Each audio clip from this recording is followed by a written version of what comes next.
visitors. Visitors.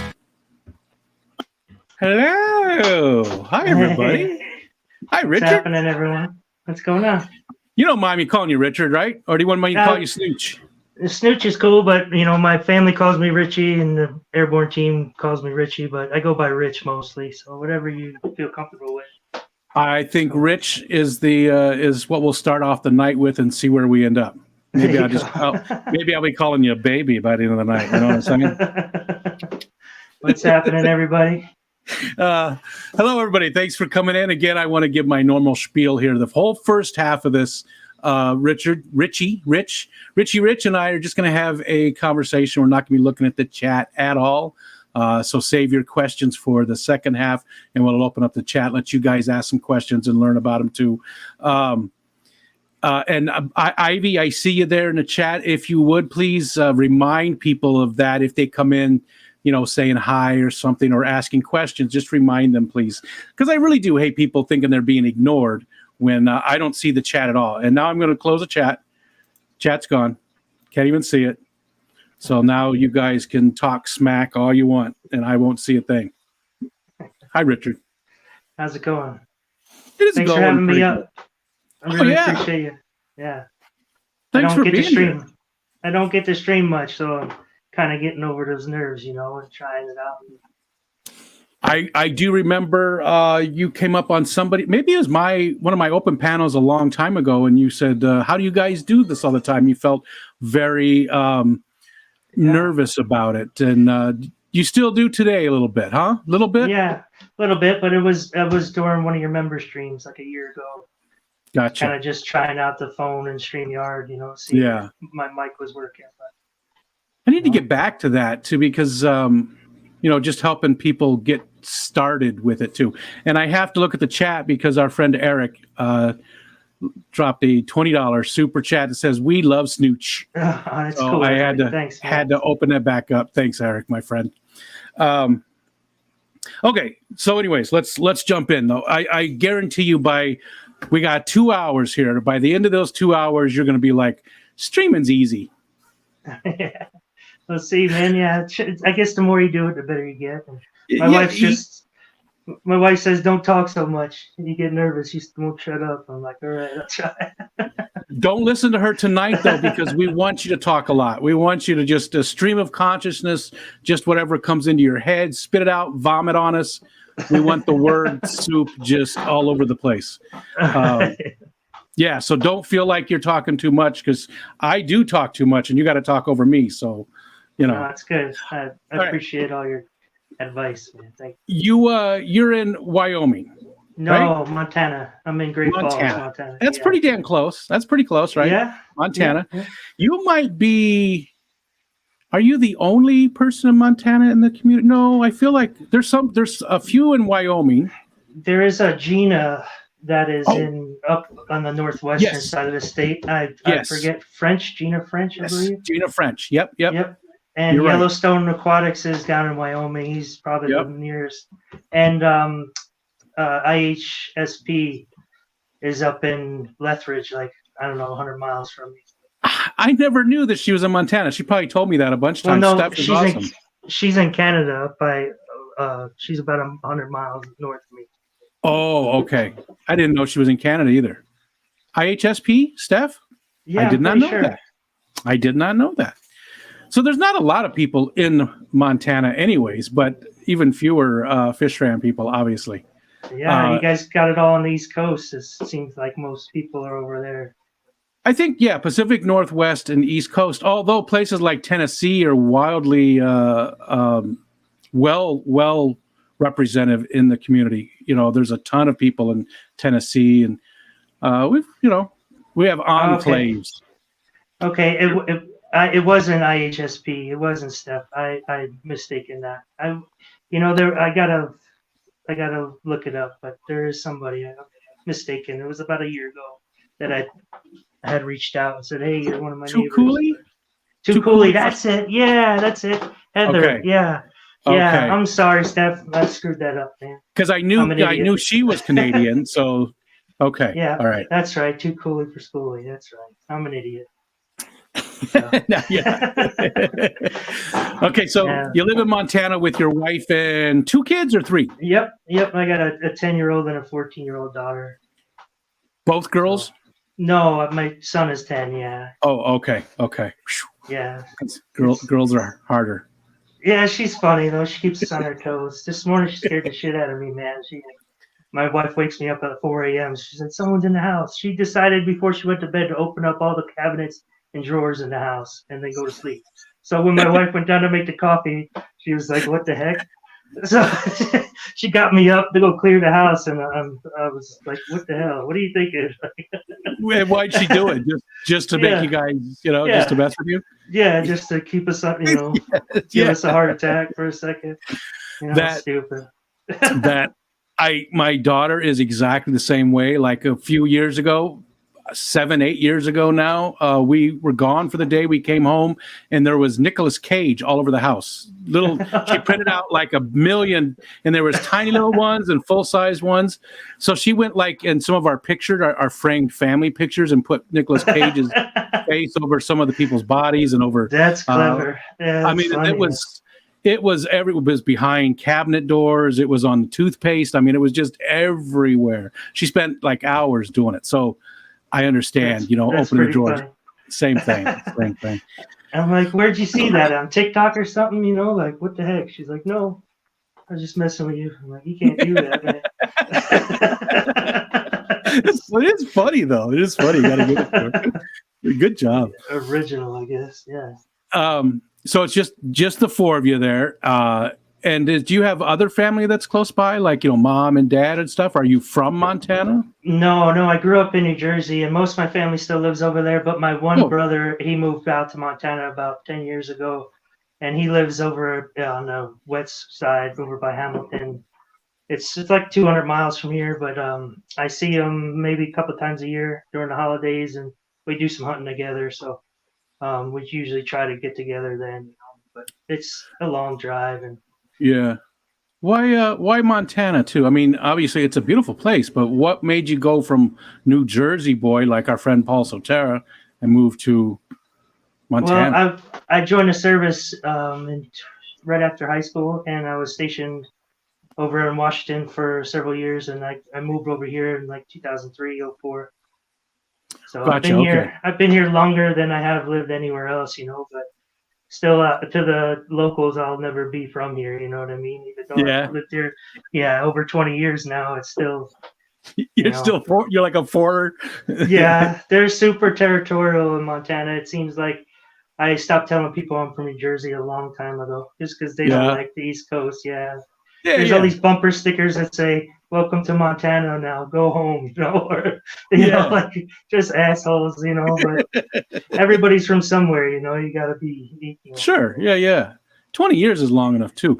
Now, did you feel? Are you an asshole yourself? Is that why you felt so at home in Montana? Then? No, not at all. Just I don't see it until my family comes out here to visit, or my other brothers or my mom, and they have a real thick accent, and people look at them funny, or they'll ask them where they're from, And I never noticed it before until I went to one of the local places where I hunt. I go there every year, and the people are super kind, and the service is great at the restaurant, the hotel. They always have me there, and my brother ended up showing up early and got the room, and they made us sit in the restaurant for like an hour and a half before they brought the food out. I'm like, man, they never did this to me before. It's only because you're here, man. And he got kind of upset about that. He's like, man, that sucks, That's weird. They're just so xenophobic and against people from other places. Yeah, there's no culture out here at all. As far as restaurants or diversity, there's nothing, man. We had one Italian restaurant here, and I went to go check it out, and I ordered chicken parm, and it was literally a hot dog bun with 4 chicken nuggets and some mozzarella on it. And I could have made a better sandwich in my dorm room, at the time. It's like, this is ridiculous. It really is terrible. I miss the food back east, man. You guys, the pizza and just the restaurants and the people. You know, it's last time I was home, I had pizza every day for like 2 weeks. That's all I ate. Yeah. That's So hilarious. we But you have know what? Domino's. I'd still eat that chicken parm. I'd still eat that. That's still, I would, that's something I would make for lunch for myself here now. But I wouldn't go Yeah. pay for it. I mean, that's crazy. It's Yeah. funny. And Montana feel like home though? You said you've been there 20 Oh years. yeah. Is it where you want to Yeah. stay? Do you ever think Yeah. about leaving? No, man. My wife is always looking at real estate all over, and I love it here. You know, we just started. Um, it's always been about 30 years behind, really. When I first moved here back in 03, 04, um, there was no speed limit. There was no open container law. You can drive while drinking. Um, and there was not many credit card machines, so you had to carry cash everywhere you went. And for instance, like one restaurant we went to, we sat down and they're like, "You having breakfast?" Or like, "Yep," and they left. And then my brother's like, "Are they gonna bring menus or something? Are we gonna order?" The next thing you know, they come out with a big plate of bacon, another big plate of with a loaf of bread on it, carton of orange juice, and it's like sweet. You know, we ate for like $8 a piece, and it was like, you know. But now, you know, they're starting to charge for grocery bags at the store. They're thinking about bringing sales tax in, and it's changing, man. It's not at the same, but Yeah. Yeah. yeah. I got pulled over doing 95-mile-an-hour one time with a deer in the back. My brother was drunk in the passenger seat and had a bunch of empties on the floorboard. And the cop pulled me over, and it wasn't dark, you know. And he's like, "Oh, it's cold. Come on in my car." So I went in his passenger seat. He's looking at my ID and stuff. He's like, "You got to slow down, man. There's too many deer and antelope out here. I'm tired of cleaning airmen off the road." I said, "Yeah, no problem." He's like, "Well, have a good day." Didn't check our license, their tags. Didn't ask if I was drinking, nothing, man. My brother was Yeah. shitting himself. You know, he's like, "This would never happen back home." I said, "Well, you know." So you know, there's chicken parm hot dog sandwiches, but then there's that kind of stuff. So Yeah, it's so far the vibe has been pretty chill. Everybody's cool. I mean, there are better places than where I live. The base keeps me here, you know, but this is a beautiful state, and some of the towns are just worth checking out if you ever make it out here. yeah, that's one of the states I have not been to, but I've seen plenty of beautiful footage of the state, and yeah, it's definitely someplace I would love to visit someday. Mm-hmm. Someday. We were looking at upstate New York, and they have amazing. I guess they're very veteran friendly there, and if we were to move there, our kids would pretty much go to school for free. They pay up to like 14,000 a semester for disabled veterans. So it was kind of like I have some buddies that are moving back there, and we were just kind of just shits and giggles looking at real estate, and the prices are amazing as far as you know what you can get for land, and the real estate is it's here is ridiculous. You know, since COVID, everybody rushed here, and everybody just added a couple zeros to their property. You know, and it's pretty unrealistic as far as Gotcha. Yeah.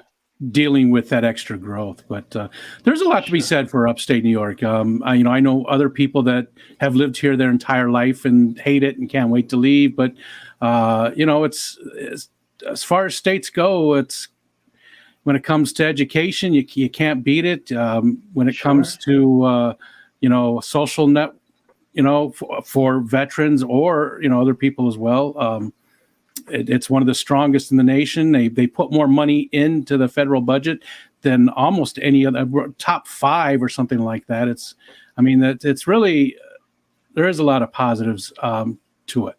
The negatives are there too, but I've been here 20 years and I absolutely love it. So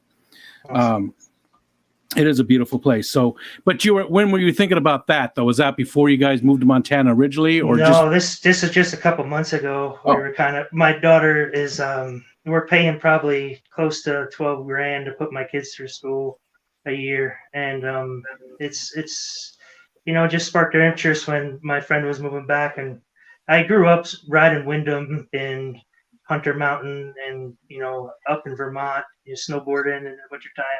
So I've been there before, and I was just like, man, you guys are moving back. It might be cool for my kids to have friends, because they hang out, with their kids, and Yeah. my daughter's gonna be starting college, and there's several universities there that, she would be, pretty much tuition paid for already. So Yeah. Yeah. Yeah. Beautiful, beautiful too. I mean, and there's some things here to, there's definitely some beautiful places in New York State, but not, not like, Montana, but still, we've got some nice places. There's a lot of hiking, there's a lot of hunting, there's a lot of, all that outdoor stuff that you like to do. And you know what? Why don't we shift gears a little bit and talk about that too? You know what? No, let's talk about work, because I know what you did for a big chunk of your life, but did you do anything before going into the service? Did you? Yeah, Did you have any jobs? I grew up on the shore in New Jersey, and I pretty much grew up in the Highlands. I worked as a charter boat. I was a mate on a commercial fishing boat. I started when I was 11 years old with my brother's friend took me under his wing, and I kind of at that young I was pretty much just fishing every day, and then I'd sell my fish to the captain and then clean the boat when it got back and helping cut fish and stuff.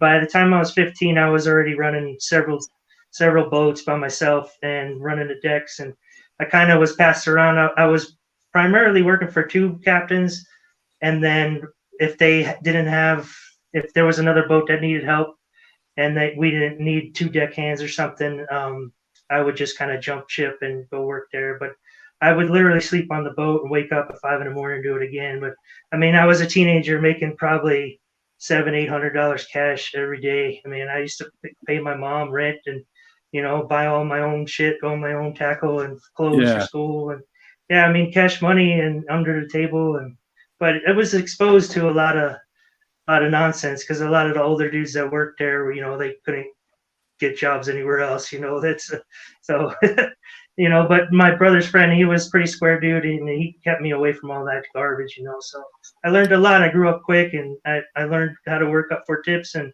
customer service, and you cutting hundreds of fish an hour, and just that's what I miss is the ocean, man. I was on the ocean every day, and when I wasn't on the ocean, I was freshwater fishing. I was out on bass fishing on the lakes with my little boat. So I grew up, just doing the beach thing. And gotcha. So yeah, that's a big change. That's a huge change. yeah. Back there you're fishing and you're catching stuff bigger than your boat, and here, these guys are coming and spending thousands of dollars to catch a 6-inch trout on a stream that you could jump across. It's like, come on, So we make it work, but yeah.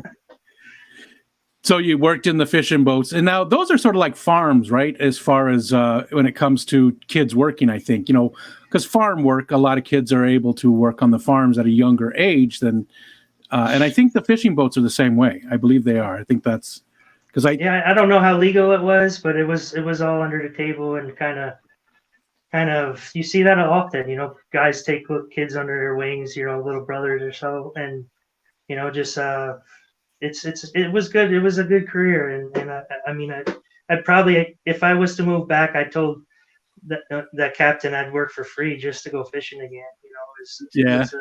It was fun, man. It wasn't like work, and I was with friends, so it was a cool atmosphere. Yeah, definitely. So, and that was high school, right? You said. Yep. Well, from 11 through high school, yeah. Yep. I worked at a Pathmark, which is like a grocery store. Working register and stocking shelves for not very long, because I got fired because I was calling out too many times to go snowboarding with my friends, and we all worked there, so it was like, what the heck, everybody's calling out to go snowboarding. So yeah. I've done that too. The grocery store thing. I worked at a grocery store for a long time, so we definitely have that in common. Keep going. What was after? I did some landscaping for a close buddy. He had a company, and it was more of a higher end clients, like in Rumson. I mowed John Bon Jovi's lawn for a while. Yeah. So yeah. Did you ever meet him? No. Just as his staff, I guess. We raked his leaves and stuff. So it was a lot of hard work. I always kept busy. I was always doing 2 or 3 jobs at once, but it was kind of silly because didn't have no bills, and I just kept busy, I guess. Yeah, but you probably had things you wanted to do and had to have money for it, right? So you Sure. decided to pay your own way. That's good. Yep. And then after you got out of high school, you went into Army? No, I was in the Air Force. I I'm joined sorry. right after I high know. school. Yeah. Well, I was on a delayed entry program freshman year, so I knew I was going the whole time, you know. And as soon as I graduated, I was pretty much out the door. You didn't get upset when So I said Army because I know sometimes you guys, no, if you no, say Army's Army, cool. Yeah, both of my brothers are in the Army. Yeah, okay. and my sister actually joined the Marine Corps. My dad, we really had no choice. You know, he did 3 campaigns in Vietnam with the Marine Corps, and there was no other option for me. You know, it was kind of like, you know, I think I was the only one of my brothers that really kind of didn't want to go, but I was the only one that actually re-enlisted and stayed in and actually deployed and did shit. You know, they kind of stayed stateside. You know, Yeah. so. Where did you go? Where different places were you at? Oh man. Well, I was stationed at McCord for about 2.5 years. That's over in Tacoma, Washington, and I've been pretty much all over the states for different trainings and schools. A lot of troop training projects and exercises, like down in Fort Bragg, and we played with the Army quite a bit. The unit that I was here in Montana is like a high-speed engineer unit. It's called the Red Horse Squadron, and it's basically a heavy operations repair. We build bare bases pretty much. And where I was in Washington, it was like a normal civil engineer unit, which this is more of a high speed, bigger operation. So when I got here, they said, "Hey, do you want to jump out of planes?" I said, "Yep." And they said, "Okay." I got to go to a lot of the Army schools, air assault and airborne, and it was kind of unheard of. It was a new program to the Air Force, and it started in 2002. And so it was just standing up here in Montana. And I guess the objective of it was to have troops that were acclimatized to different areas. Like there's an airborne unit in Vegas and another one down in Florida. So we were like the mountain terrain, I guess, guys.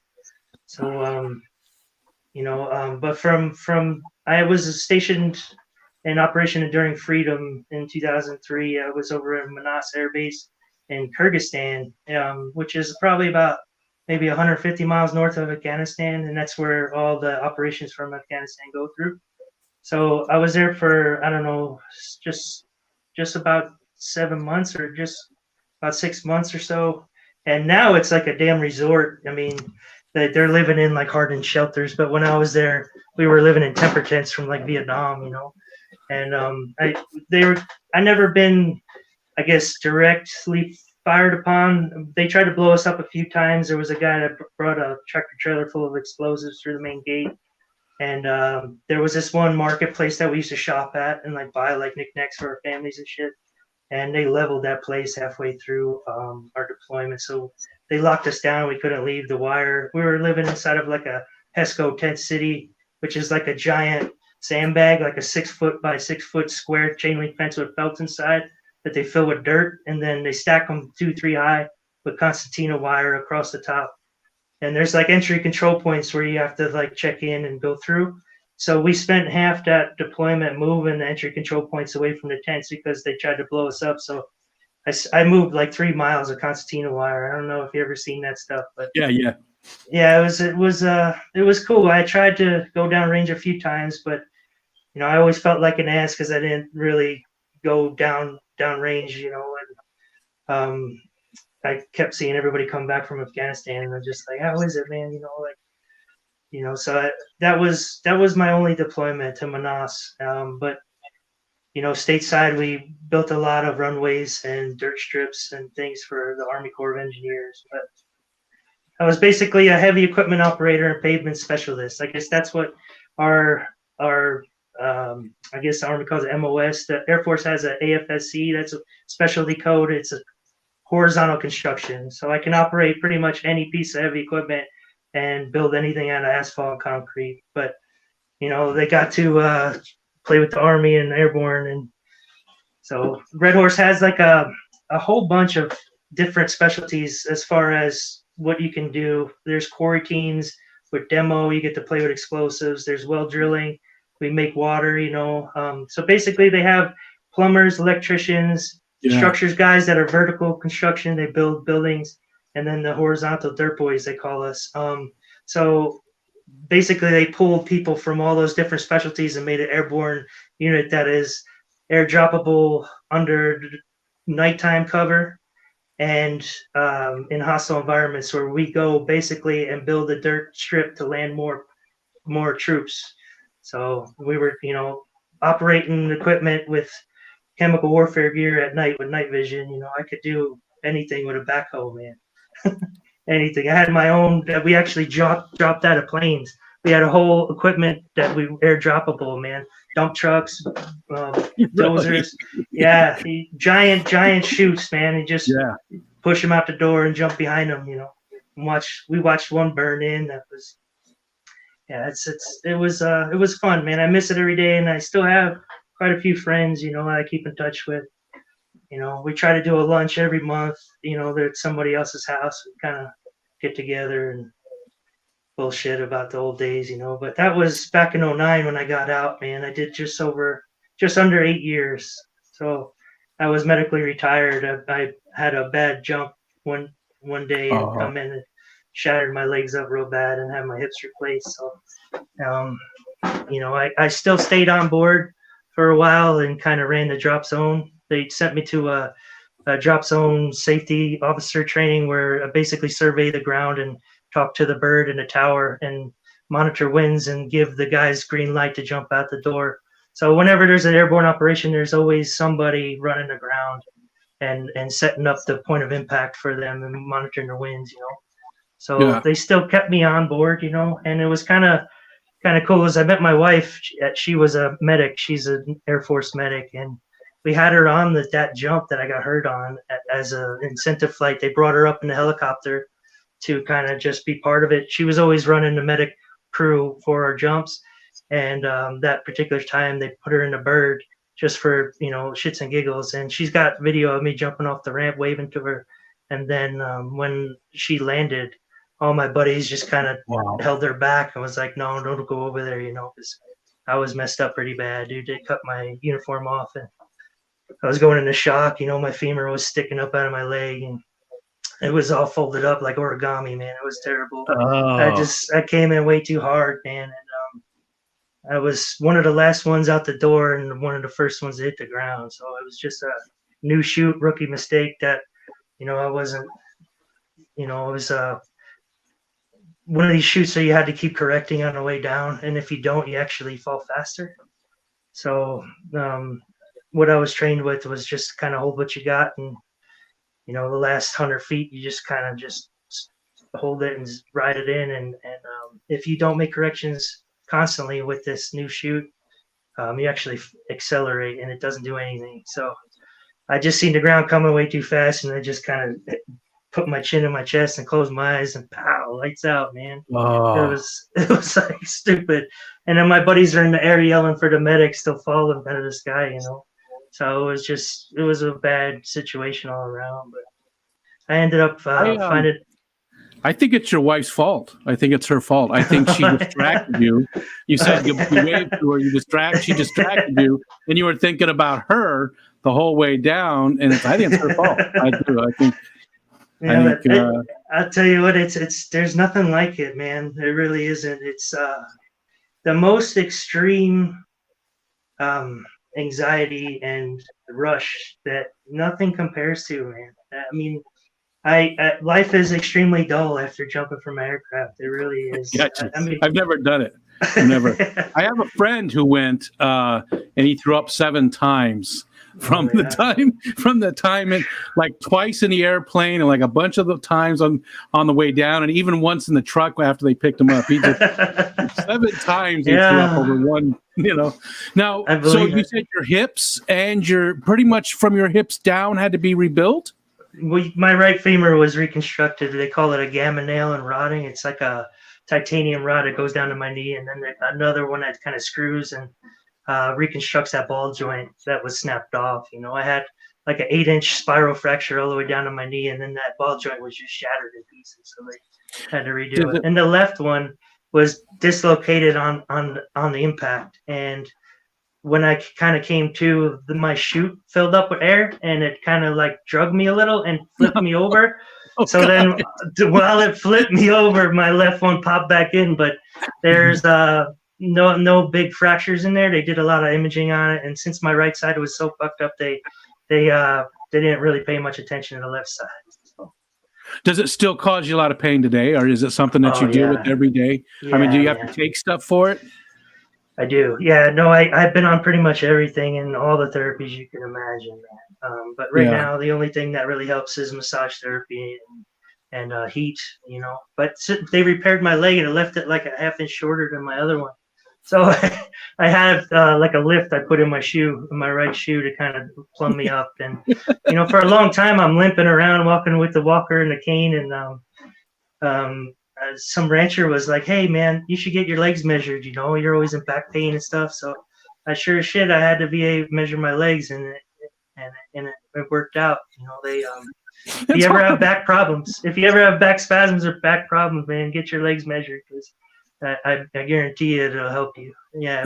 When they square you up, it's a big difference. Now, can you work today? You sound like you do. I mean, do you work today, or are you, because you're disabled? You are. Yeah. Okay. No, I got out in 2009.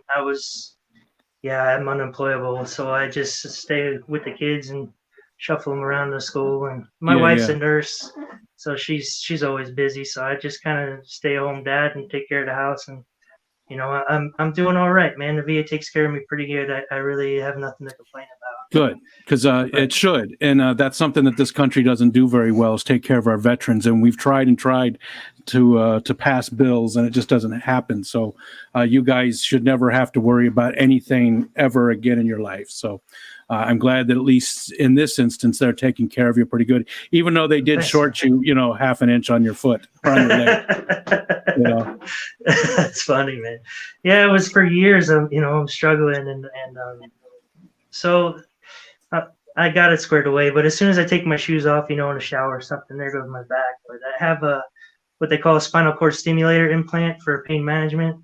I got tired of taking narcotics for pain, so they implanted what's like a permanent TENS unit in my spinal cord, and I have like a box that's implanted in my back that I charge with like a pacemaker almost. Yeah. And that's on constantly, and the technology been around since like the 70s, but that's my second device. The first device was implanted pretty much after the accident, and it kind of sucked. I wasn't happy with it. So last year I had it replaced, and it's like comparing a flip phone to a smartphone. I mean, I got 16 different programs on this remote and the intensity of it is the frequency is so high speed that I can't even feel the sensation. Like a TENS unit like zaps your muscles. Well, this thing is on another frequency that my body can't really feel. So I don't feel a sensation. Just all of a sudden the pain is like kind of masked. Oh, that's amazing. Yeah, it masks the signal that's going to your brain, and so you don't feel the pain. It kind of just zaps it and takes over. That's but it's beautiful. a lithium battery that I just gotta keep charged up every other day or so.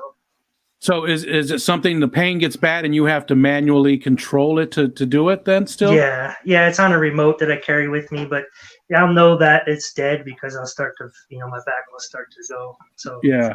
And how many times a day do you have to like hit the button to do it? I mean, is it like once an hour? Or? I just keep it on the one program and until it runs dead, and then I'll go ahead and turn it on. Oh, gotcha. Okay, so it's constant. Yeah, I'm on my back probably, I don't know, 3 to 4 times, every couple of hours. I got to lay down, get off my feet. Yeah. I mean, I can't complain though. I have my legs, there's a lot of people that are worse off than me, Sure. So, I'm in good shape, man. I just, now I just live for my kids, we keep them happy. Well, again, I'm glad that you're at least being taken care of that way. And something I forgot, which I was going to say at the beginning, there's 50 people watching. I felt bad because we missed your birthday. Oh, don't worry about it, man. That's all right. Yeah, the 40th birthday, man. I turned 40, and my wife has always been trying to get on me. What are we gonna do? We got to do something special. And I'm like, man, I don't want to do anything. I hate traveling. Yeah, I hate traveling. Yeah. I want to sleep in and hang out, and eat some good. So I made her make chicken parm, and she made about, I don't know, 3 dozen pieces. So I ate on it for like 4 days. It was awesome. Nice. And not a hot dog bun to be seen, though, right? No, yeah. I live next to this place called Romeo's back home, and every other day or every day I would go in there and order a chicken parm sub, and I would eat it. And it got to the point where it was just a regular thing. He would just make it, and I come home from school and just pay him, and he'd be sitting on the counter for me, literally next door to this place. And that's got to be my favorite, and I just I miss it. I miss the food, man. There's nothing like that here. So yeah. Well, let's shift gears again then. Let's also, though, I wanted to ask, how is your wife doing? She was in the little car accident, right? Oh yeah, she doing? She's sore, man, but she's back to work. They had totaled their car out. The guy ran a red light. He was a really nice guy. He was an old timer, and it could have been a lot worse. So we were happy that no one was hurt. And she had just dropped the kids off to school, so that was one of the pluses. And we found out on Monday that they totaled out the car. So we spent, the last couple of days kind of just dealing with the insurance company and figuring out how we're going to replace it or get back into it, But she was found not at fault, so it was kind of like a expedited thing, Good. So the airbags, the whole side of the truck, there was 3 side curtain airbags. She was T-boned, so it whopped her pretty good, man. She was struggling to use her arm for several days, but nothing broken. So it was just the impact, I'm glad that she's not in a lot of pain, and hopefully they sort out the car stuff super quick. Real quick, I just want to say thank you, Killer Kitty. She gave 5 of the memberships. Appreciate that so much. You guys are amazing. And again, hi everybody. I know a lot of people have come in. Just a reminder, we don't look at the chat at all. So if you said hi or if you had questions or something and we didn't respond, that's why. Didn't even have the chat open. But in about a half an hour or so, we'll open it up to you guys and let you ask questions of Richard and get to know him a little bit more and direct the conversation, because you guys are a big part of this too. The chat is what it's all about. Okay, so I wanted to talk about that real quick, just to talk about the accident stuff and then your birthday. And I was thinking about that. What we need is somebody to step up and say, I want to be the birthday coordinator, and just make sure that we give shout outs, because I know a lot of guys, especially guys, are like, it's just a birthday. It's no big deal. It doesn't matter.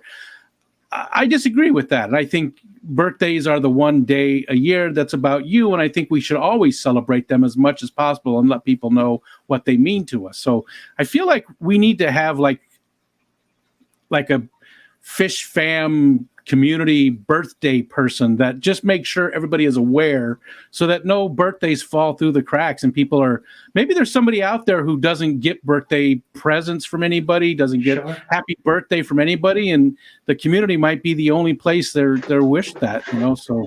No, that's cool. Anyways, okay. That was just an aside. Anyways, we won't jump into that. I want to talk about hobbies.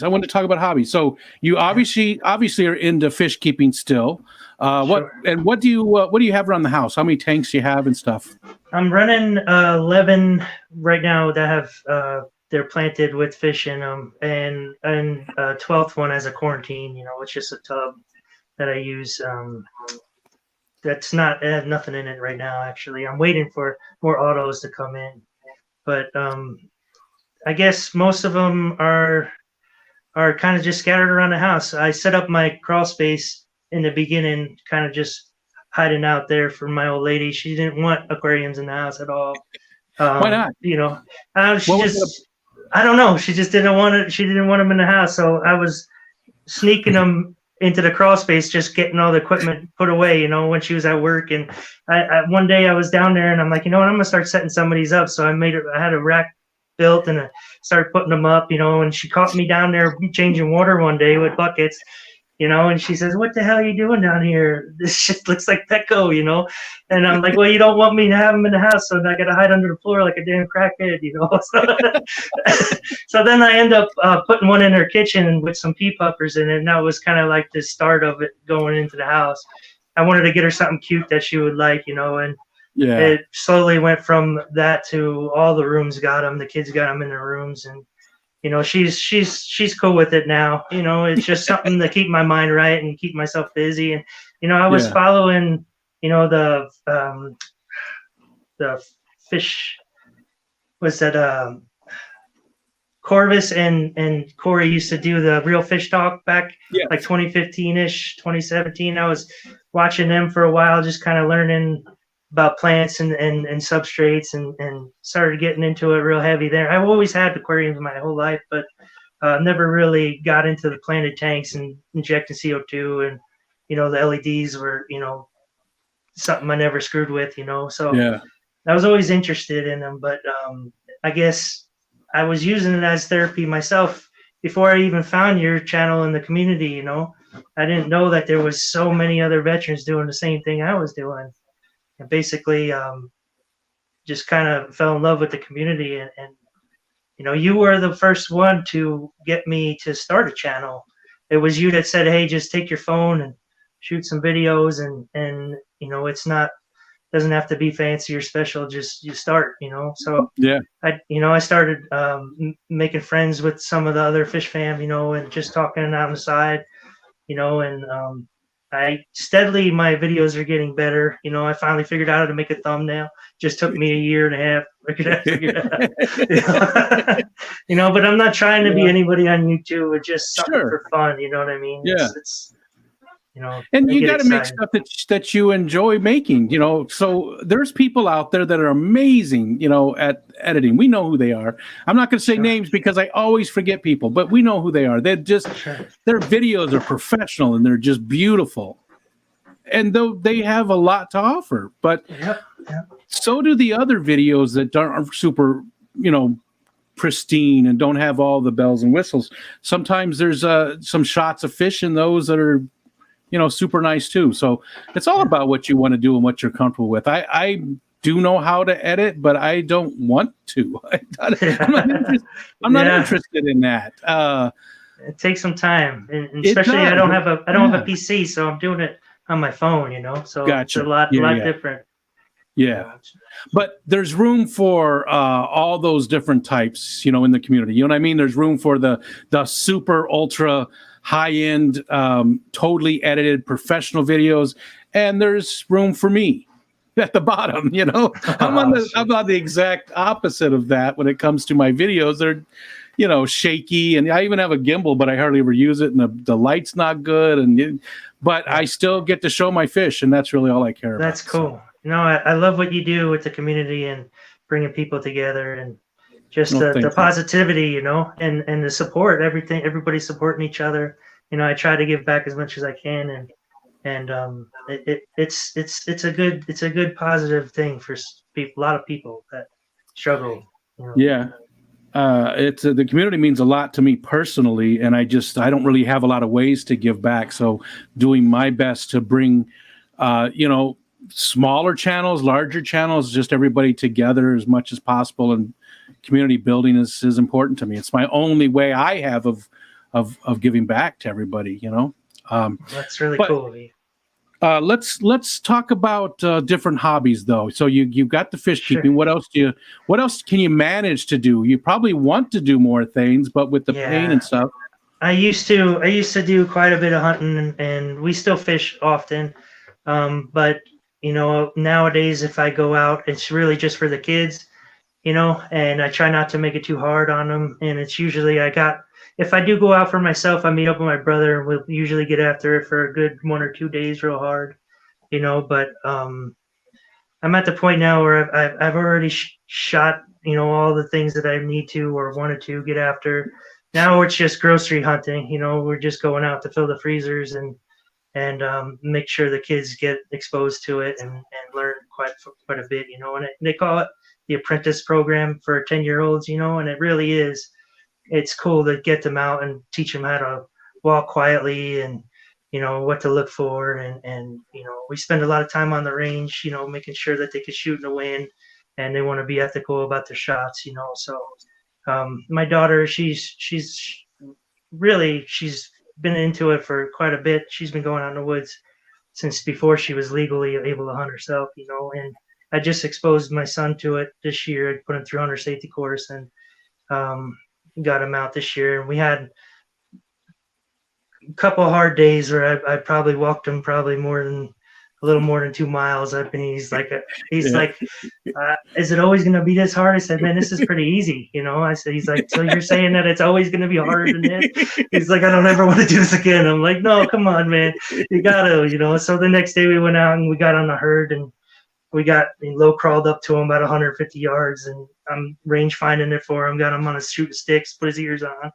And I'm trying to wait, but they were all too close together, and I didn't want him to shoot and hit many animals. So we kind of passed on the shot, So he learned a lot this year, but he's really into guns and going to the range, and he did the 4-H air rifle course, where they shoot 10-meter targets, and they get awards and stuff. So we're do a lot of archery matches too. Not only do we hunt, but there's a huge community for target.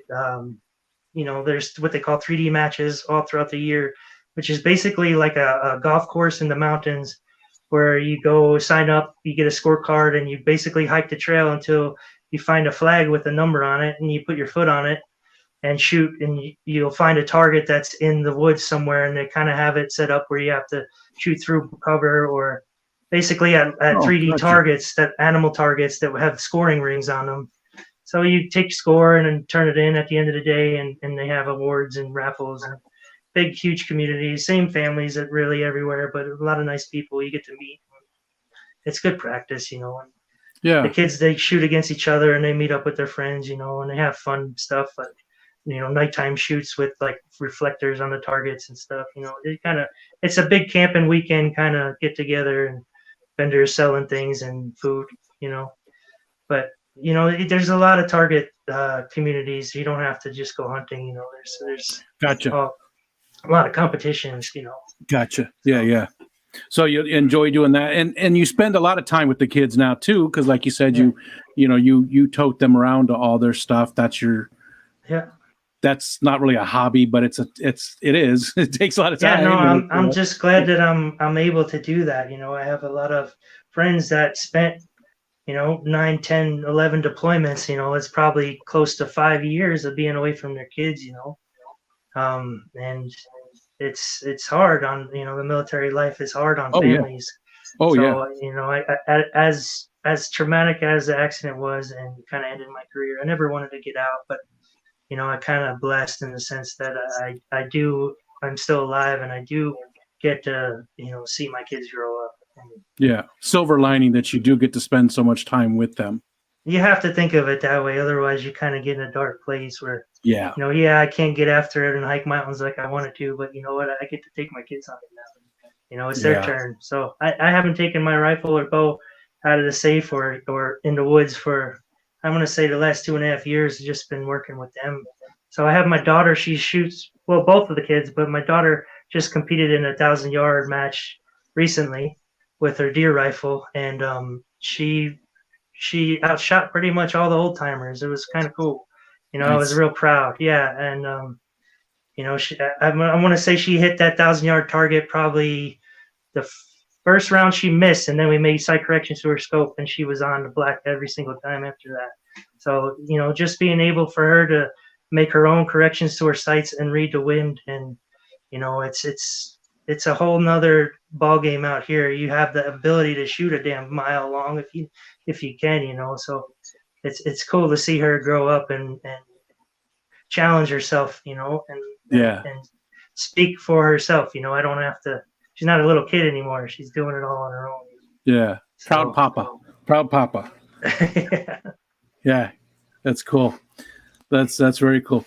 What about other, like hobbies of your own, like things that you like to do around the house that you have time to do? I make my own ammo. I cast my own bullets, and I build all our own arrows, and tune all the bows in the house. I got my my wife is bow hunting now, so we're just repairing targets and making bullets, man. That's and as much as I can standing at the bench, but then I just walk away from it, come back the next day, Yeah, So, yeah. So those. It's all tied in together. But it sounds like it's a family thing too. It's very heavily family oriented. It is. Montana is everybody hunts, man. Even the women and the kids. They get off of school. They give them 2 days before our season opens for the youth day, and it's usually like in cahoots with like the the teacher meetings and the school board stuff. So they usually have those 2 days off from school. So I mean, most of the kids can't wait to get out, and do their own things. Yeah. Yeah, it's not a taboo thing like it is in some other states where not many people do it. Here it's almost like a lifestyle, and it's getting to the point where I don't like it, man. I don't like so many people in the damn woods, And usually you can go out there and not see another person for a whole 4 days, But now it's like everybody does it, so you got to show up earlier and 2 weeks earlier to set up camp, But Gotcha. it's more mainstream now, I guess. It's very popular here too. Most people hunt.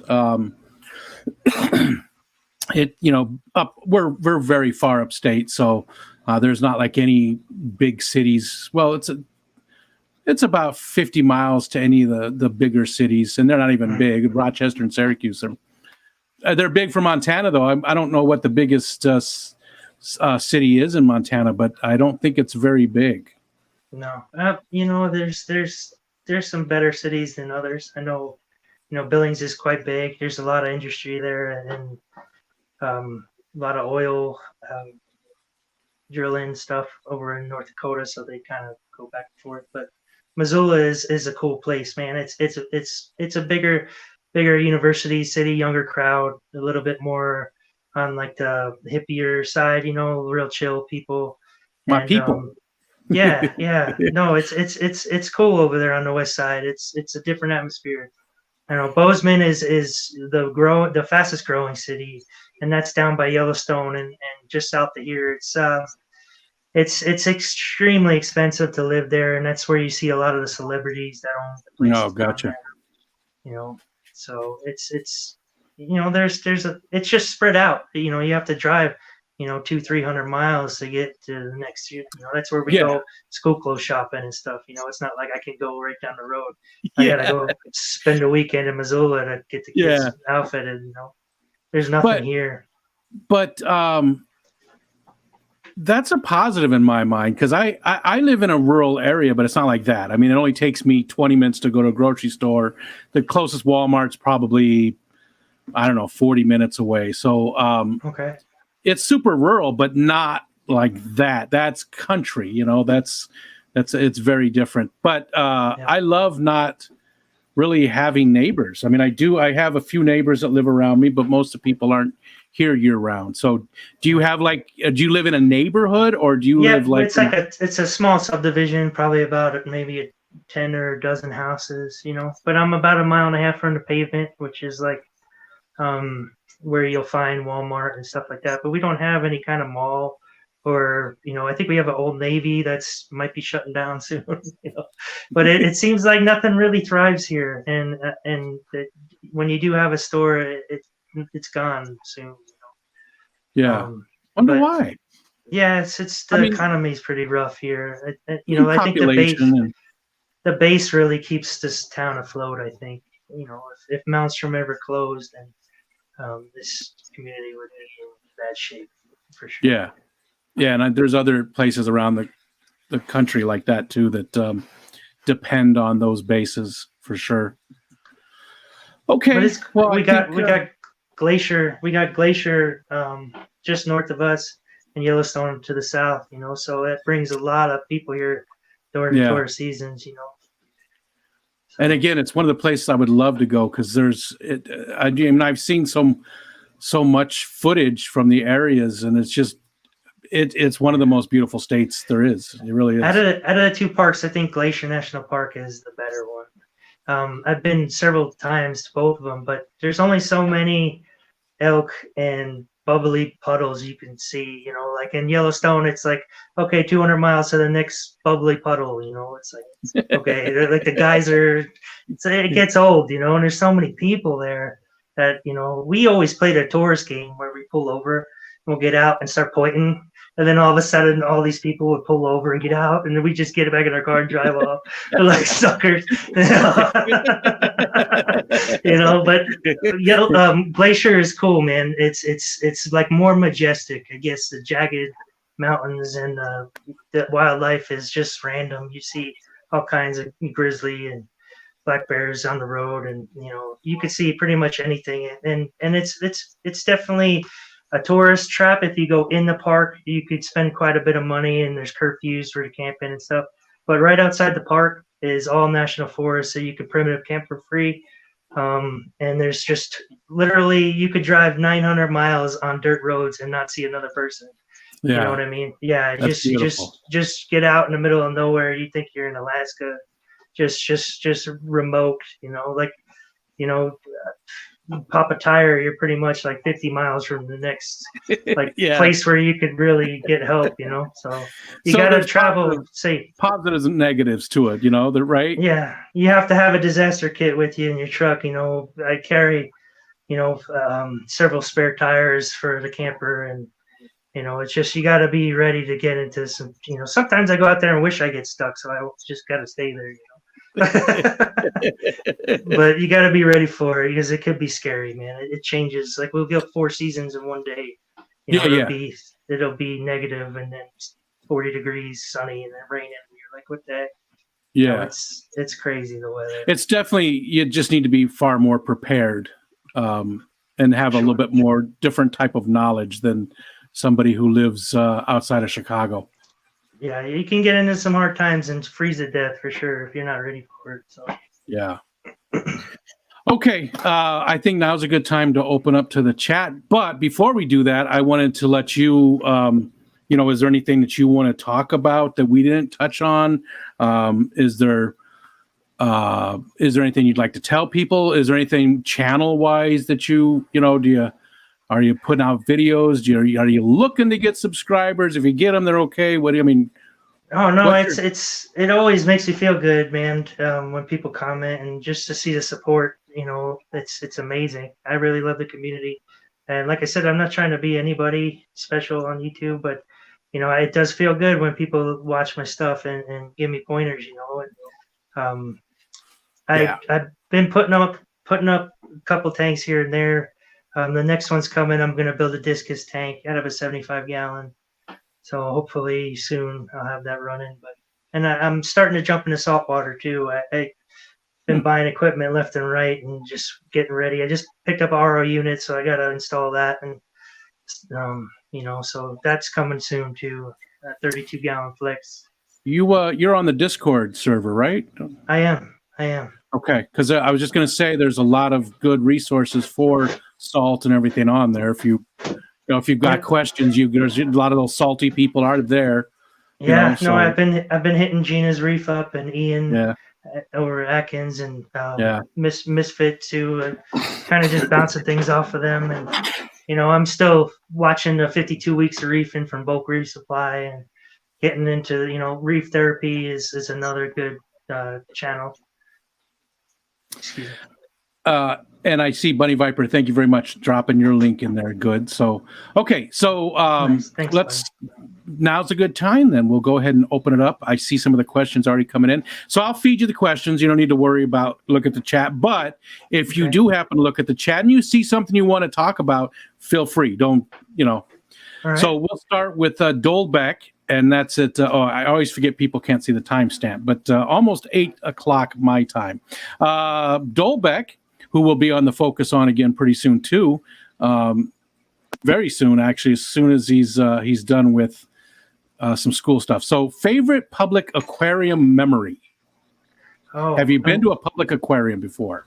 Yeah, Seattle has got a really nice one, man. Been there a couple times, and it's pretty reasonable too as far as the price. You know, I was expecting to pay a lot more when I was there.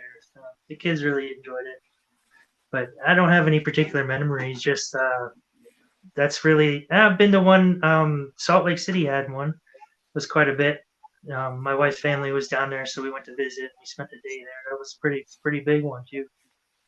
So Okay. Let's see. Next is from our buddy Mark, and he wants to know the Myrtle question. So the Myrtle question is, what would I change about you, and what would you change about me?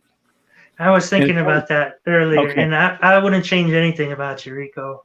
Oh, Seriously, I wouldn't, man. You know, what you do for the community and you know, even the little guys like me that, you know, just starting off, giving them chances and bringing people together.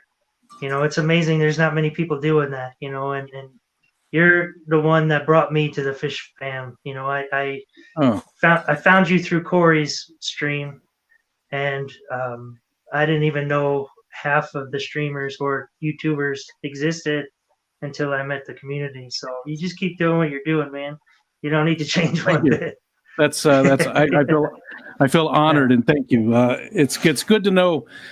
You know, I don't do as much as I used to, but it's good to know that the stuff that I think that I'm doing is at least worth something. So I'm going to say that I would change something about you, and maybe not a change so much, but just that you find some relief from your pain. So the TENS unit sounds like you're on the right road, but just I'm hoping that you can find whatever it takes that's not drugs, you know, because we know what they do. We know what they do. We know they. Well, thank you. You got to take them. You know, they're there, and you got to take them sometimes, but they mess you up. They do. I appreciate that, man. Thank you. So I'm hoping that you find something that's keeps you relatively pain-free going forward in your life.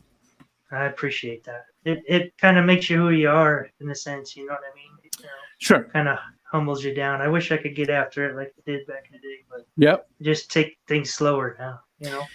You know, and I used to answer that question a little bit differently but then Mitch Scruffy City, after I did the focus on with him, we were talking after the stream, and he brought up something that I just never really thought of, and what he said was that the way I'm answering that question is not that it's changed your past life.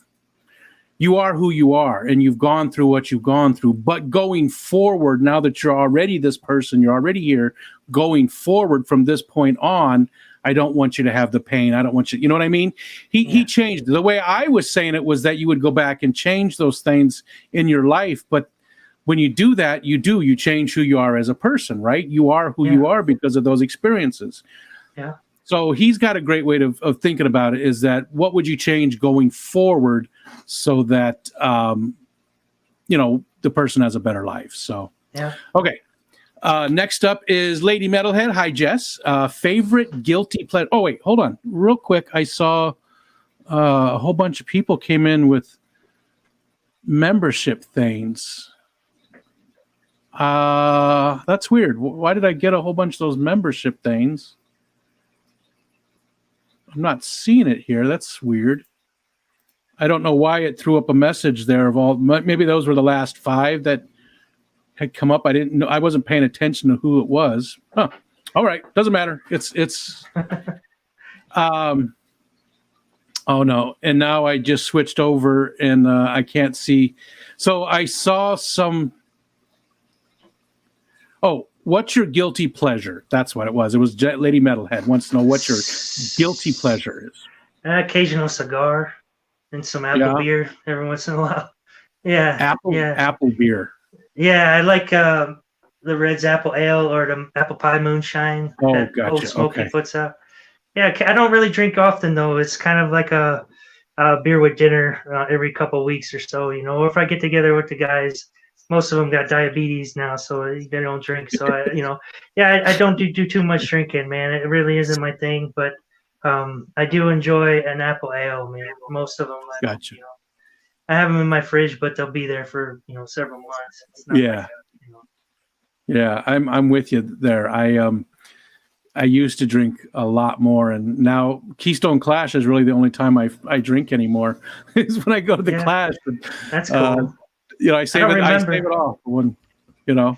What's that? Nice. I don't remember the last time I was drunk, to be honest. Yeah, it's been that long, so more of like a flavor thing. I know it's super far, but it would be awesome if you could, make it to the Keystone Clash one of these days. If you could. Yeah, it would be cool. I got some family back there, and maybe it'd be a reason to go visit them. Yeah. It's not super far from New Jersey. No. I have my godfather lives in Wilkes-Barre, Pennsylvania. I looked out on a map, and it'd probably be like an hour drive from the Yeah, it's Clash. not far at all. We passed through there on our way down. So, yeah. Or no, we don't. I was thinking of, yeah, we do. Anyways, Carl, hi, Carl. If you could own a boat now, what style would you want to have? I do have a boat. Yeah, I have several actually, but the one that I have, I would like a center console, but this one is more like it's set up for the guy I bought it from. His kids were like skiers, water skiers, but he was a tournament walleye fisherman, so they kind of modified it with a live well and a bunch of rod racks and stuff. So I got a good deal on it, and we don't launch it often, but we do fish for pike and walleye. We catch a lot of trout too, but we just kind of throw them back. It's silly that you go to a restaurant and they're wanting $25 for a trout fillet, and I'm like, gross, man. We throw that back all day long. It's like, but every year we end up killing one, hook too deep or something, and I'll take it home and smoke it. And I don't enjoy them, so I end up giving it away. Yeah. I don't mind it. I'm not too picky. I mean, I even eat whiting quite often. It's like the worst, but just a little bit of lemon pepper and a little bit of salt and just bake it up and I'm good. So Whips World wants to know if you suddenly had generational wealth. So he means you don't worry about money at all. Money's no option whatsoever. That'd be sweet, right? Yeah. So you can do anything you want to do. What are you doing and where are you doing it? Oh, wow. That's a good question. I want to take my kids on a guided hunt and not stress about it, I want to be able to set them up where they can just take it easy and have someone else do the butchering and dragging. And, we do everything on our own, so it's always an ass kicker. Like I said, I was stressed out. Like even this time of year, I have to sit down and put in for tags, because it's like a lottery. So I got to figure out where we're going to spend most of our time and try to get together with my brother and kind of plan it out. But, there's so much pressure and there's so many other people that private land is hard to find. And a lot of the places that I used to go are up for sale now because of the boom, There one ranch is selling for $15 million. And I'm like, oh my goodness, So I can't go there anymore. So I would like to be able to, pay for a nice lodge and get my kids set up where we don't have to stress or worry about access. I feel like I never been on a guided hunt. I think that would be fun. Gotcha. I love that the kids are heavily involved in that. And Skipper, hello. Only Oscars. Looking for Night Owl's channel link if somebody could drop that for her for June. And hi, June. Bunny Viper would like to know, and she's been a member for 5 months. Thank you, Bunny Viper. She'd like to know where you got the name. I know where it's from. Uh-oh, did you freeze? He froze. He's frozen. I like how he's frozen. That's a good way to freeze.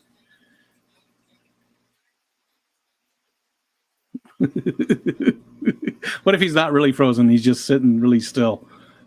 And he's like really good at it. So we'll wait for Richard to come back. Is it Lori's birthday? Is it Lori's birthday? I didn't see that. See, that's what I'm saying. We need like a committee. We need like some people just to. No, we don't have to do birthdays for everybody, right? That gets expensive, right? We don't have to have cake every time, but just making sure people are aware of it. Saying happy birthday to people. I think it's important. Maybe I'm just weird that way. I love when people say happy birthday to me, and I like presents and stuff like that on my birthday. But doing it for other people, I love getting putting some thought and effort into something and getting a present for somebody that they didn't even know they wanted, but they absolutely love. Excuse me. Oh. But if it is Lori's birthday, happy birthday, Lori. I wonder if his phone just died.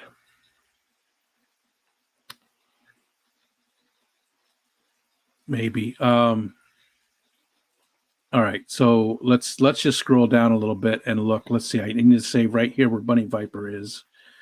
Oh, let me go over here. I can do this. Brother Ed, thanks, buddy. It's good to see you too. I'm going to scroll over here and use this tool. Oh, I can't. Okay. All right. Well, we'll just do this. Well, let's see what. Oh, Damn. I'm sorry, man. That's okay. I have no idea what happened. Yeah, it was going good, and then I look at my router and it was blinking, so it must have. Oh, okay. So it wasn't a phone. It wasn't a phone. It was okay. Yeah, not a problem. Hey, it happens, and not a big deal. What the hell?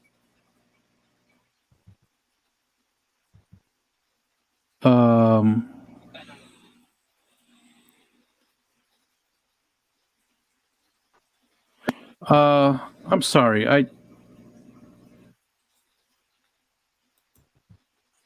just got emails about transactions that should not have been happening. Huh. Yeah, all of a sudden it froze up on me, so it was my internet. Okay. All right, don't look at that. Okay, I'll get into that as soon as we're done. That's concerning. Huh. I don't know where those are going. Okay, so, all right. Anyways, let's see. Snoochie-Booch. Yeah, where'd you get the name from? Ivy wants to know. Oh, well, I grew up on the stoner movies from Kevin Smith, back in the early 90s. So, and those guys are from my hometown. So, it was just, that's my gamer tag. I've been gaming on that name since the beginning of time, really. So, it's just nostalgia for me, where I grew up. Snoochie-Booch was something that Jay said the most, right? Yeah, did he say yeah. And I can actually, that quick stop from Clerks, that building, I could hit that with a potato gun from my parents' house, man. Yeah. And I grew up in the Highlands on the boat, so it's kind of like them guys are big time back home, in Red Bank, the town next door, Middletown. So I spent a lot of time as a kid watching their movies and just laughing, and it's just nostalgia from my childhood, really. Yeah. And I had my real name under my YouTube when I first joined the community, and I figured it was time to switch it up and not be so open with everything, And it was in Clerks first, right?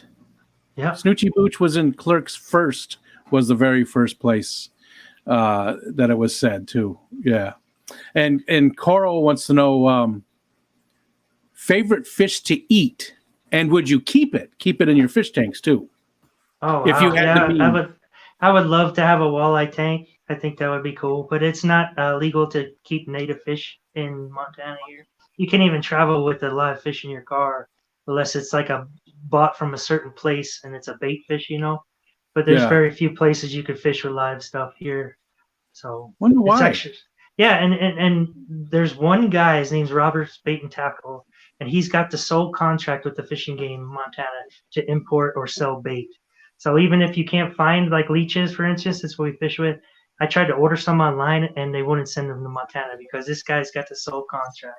So anywhere in the state where you go buy bait, worms, whatever, it's got a stamp Robert's Bait and Tackle on it. I'm like, man, that guy's he's got it made, That So seems. I mean, we don't like monopolies, right? He's got a worm monopoly. Yeah, but I had a largemouth bass in a tank when I was a kid, and I eventually released them, But I always would want to do that again, man. I think that would be fun, to have one as a pet. But you can't keep them here. But I Yeah. enjoy eating walleye and pike during the winter time.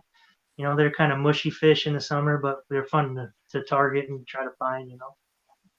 So We have a lot of pike here too, like in yeah, the bay and in the lake and stuff. they're fun to fish for. You use giant lures or like a topwater duckling lure for a snake, and they just explode on it. And man, um, it's you can get into some giant ones, man, and it's fun, definitely. Scuba Steve's up next and says Clerks versus Jay and Silent Bob. Which one? Well, I really like Strike Back, but Yeah. I Stop watched a stealing new. monkeys. I watched the new Clerks recently, and it just wasn't the same for me, man. Yeah, I felt the same way. Yeah. But the original one, and I haven't seen a lot of Kevin Smith's and other stuff. I need to get on that. Check him out. He's got some good stuff. I'm a fan. I would say I'm a fan. I've liked some of the comics he's written. I've liked a lot of his movies. I'm definitely a fan. There's that one Red State that I want to watch. The trailer looked pretty good. I was like, man, Jen, look at this. It's Kevin Smith put this out. It's like kids go on Craigslist with some dirty stuff and get into it. It's like a crazy preacher trying to like kill them. It's like almost it's a horror film, really. Is it newer? That's probably why I don't know. I don't watch any horror stuff, so it's newer. Like I think 2020-ish, 17 maybe. Okay. Oh, it's Monster Fish Gal's birthday tomorrow. So happy early birthday, Rory. That's cool. Okay. Scrolling down again, please do the at Rico stand for me. And so it pops out for me. Mark Sterlson was asking me how I melt my lead. I have a pot with a drip valve on the bottom. I use the ladle too. It just depends on what I'm getting into. But that melting lead stuff is it's kind of toxic, man. I know a lot of people that make their own bullets and they run into weird brain tumors. And one guy's half blind, like one eye's white, like a white had milked over. And I'm like, man, maybe I shouldn't be screwing around with this stuff, but nasty stuff. Yeah. I don't know too many lead casters that are around for very long. Even the guy that I buy bullets from, and he's had I think 9 tumors removed from his brain. It's I want to kind of stay away from that, but I'm still learning quite a bit. God, this is freaking me out. Like I said, these emails that I got makes me think that one of my accounts was compromised. Damn, that's sorry, man. That's scary shit. I get an alert on my email. Somebody's every day has been trying to access it, but it's unsuccessful from all over the world too. Spain and Russia, Moscow. And just kind of. I definitely worry about it. But.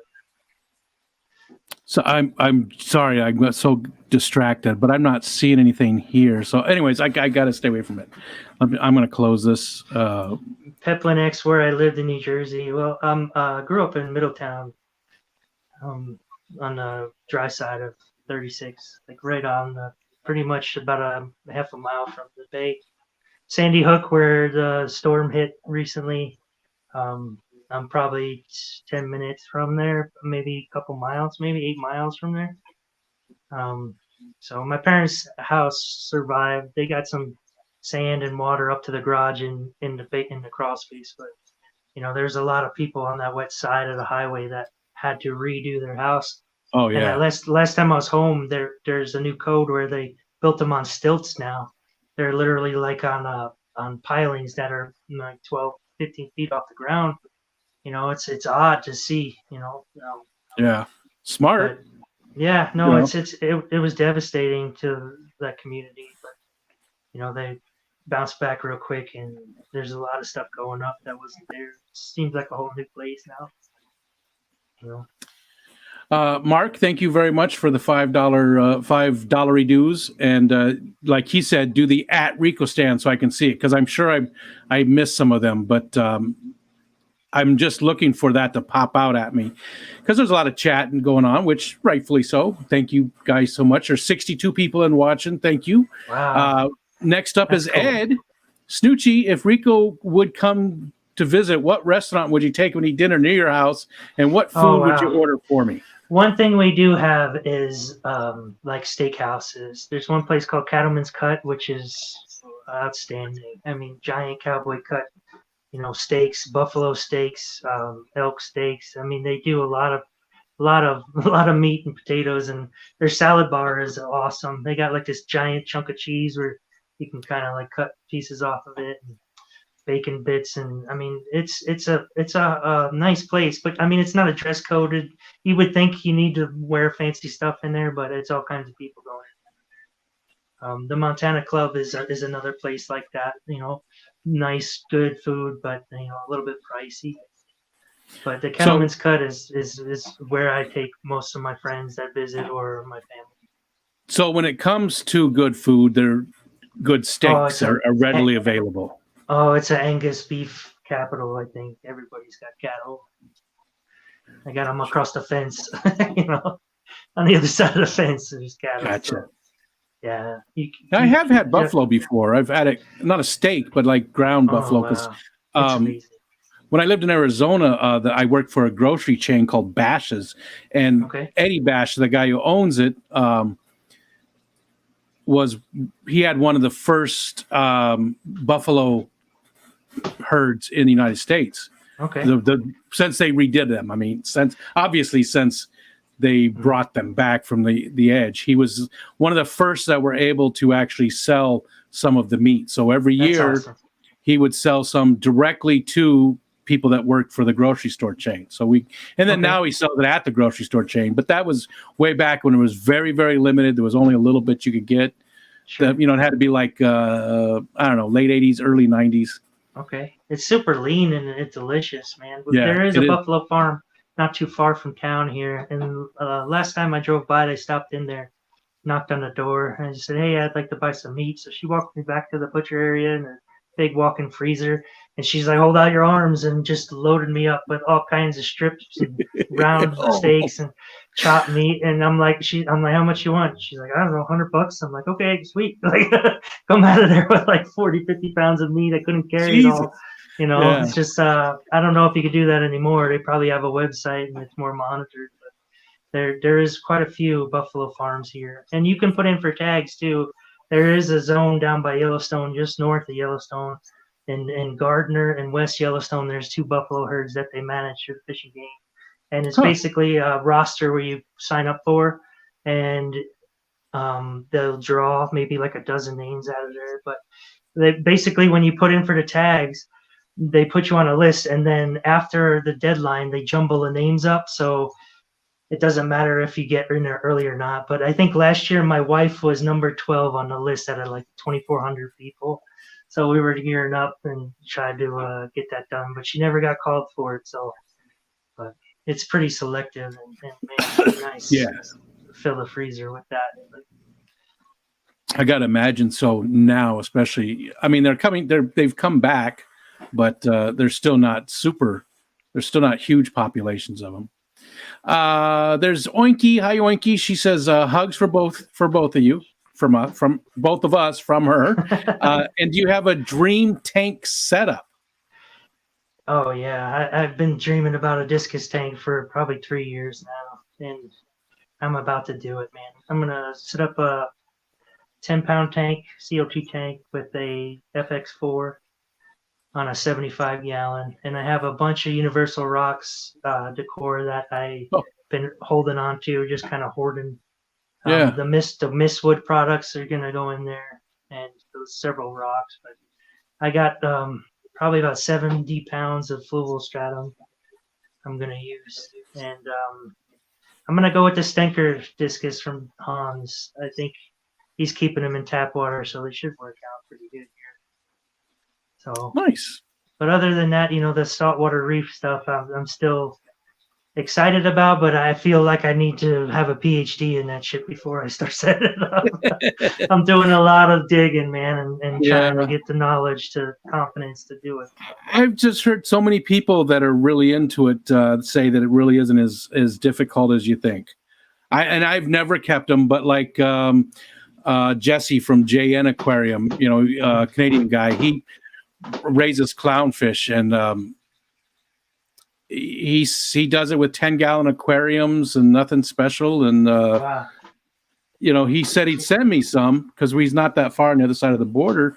And I was like, I don't have the setup for it. And then he started talking about what he did and how cheap it was. I mean, he was using sponge filters, a 10-gallon tank, and he had a huge community of those clownfishes that he was breeding up. That's cool. I guess you can do it pretty low tech and inexpensive. It depends on what you want. Obviously, some of that stuff is expensive. But next up is Scotty, who wants to know. He says you're from New Jersey. Have you ever been to that state aquarium in New Jersey? I don't remember. I don't think I have been there. No. That's where Scotty works, actually. So is it pretty big? I'd like to check it out if I'm home next time. He's got some shorts and stuff on it on his channel. Every once in a while, he throws one of those up. That's cool. And he's shown us. Okay, so you got that one from Mark. It just jumped on me too. I got to scroll up and find it. Geez. Okay. So you got the pour or ladle. You already asked that. Mountain Greenery. Hi. If you could live in any one of your current aquariums, which would it be and why? So you live in there as like, whatever. Maybe you're like a little merman or something, but you're a part of you could live in there. Which one would it be? Yeah, I guess my escapes have been getting better and better and better as I go on. I guess this one here is pretty cool. But I ordered 20 pots of Anubias, and I'm gonna say about 50% of them had rotten rhizomes, man.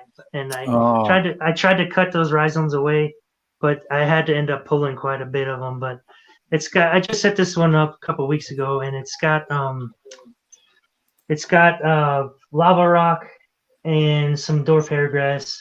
I put an angelfish in there. It's about 4 years old.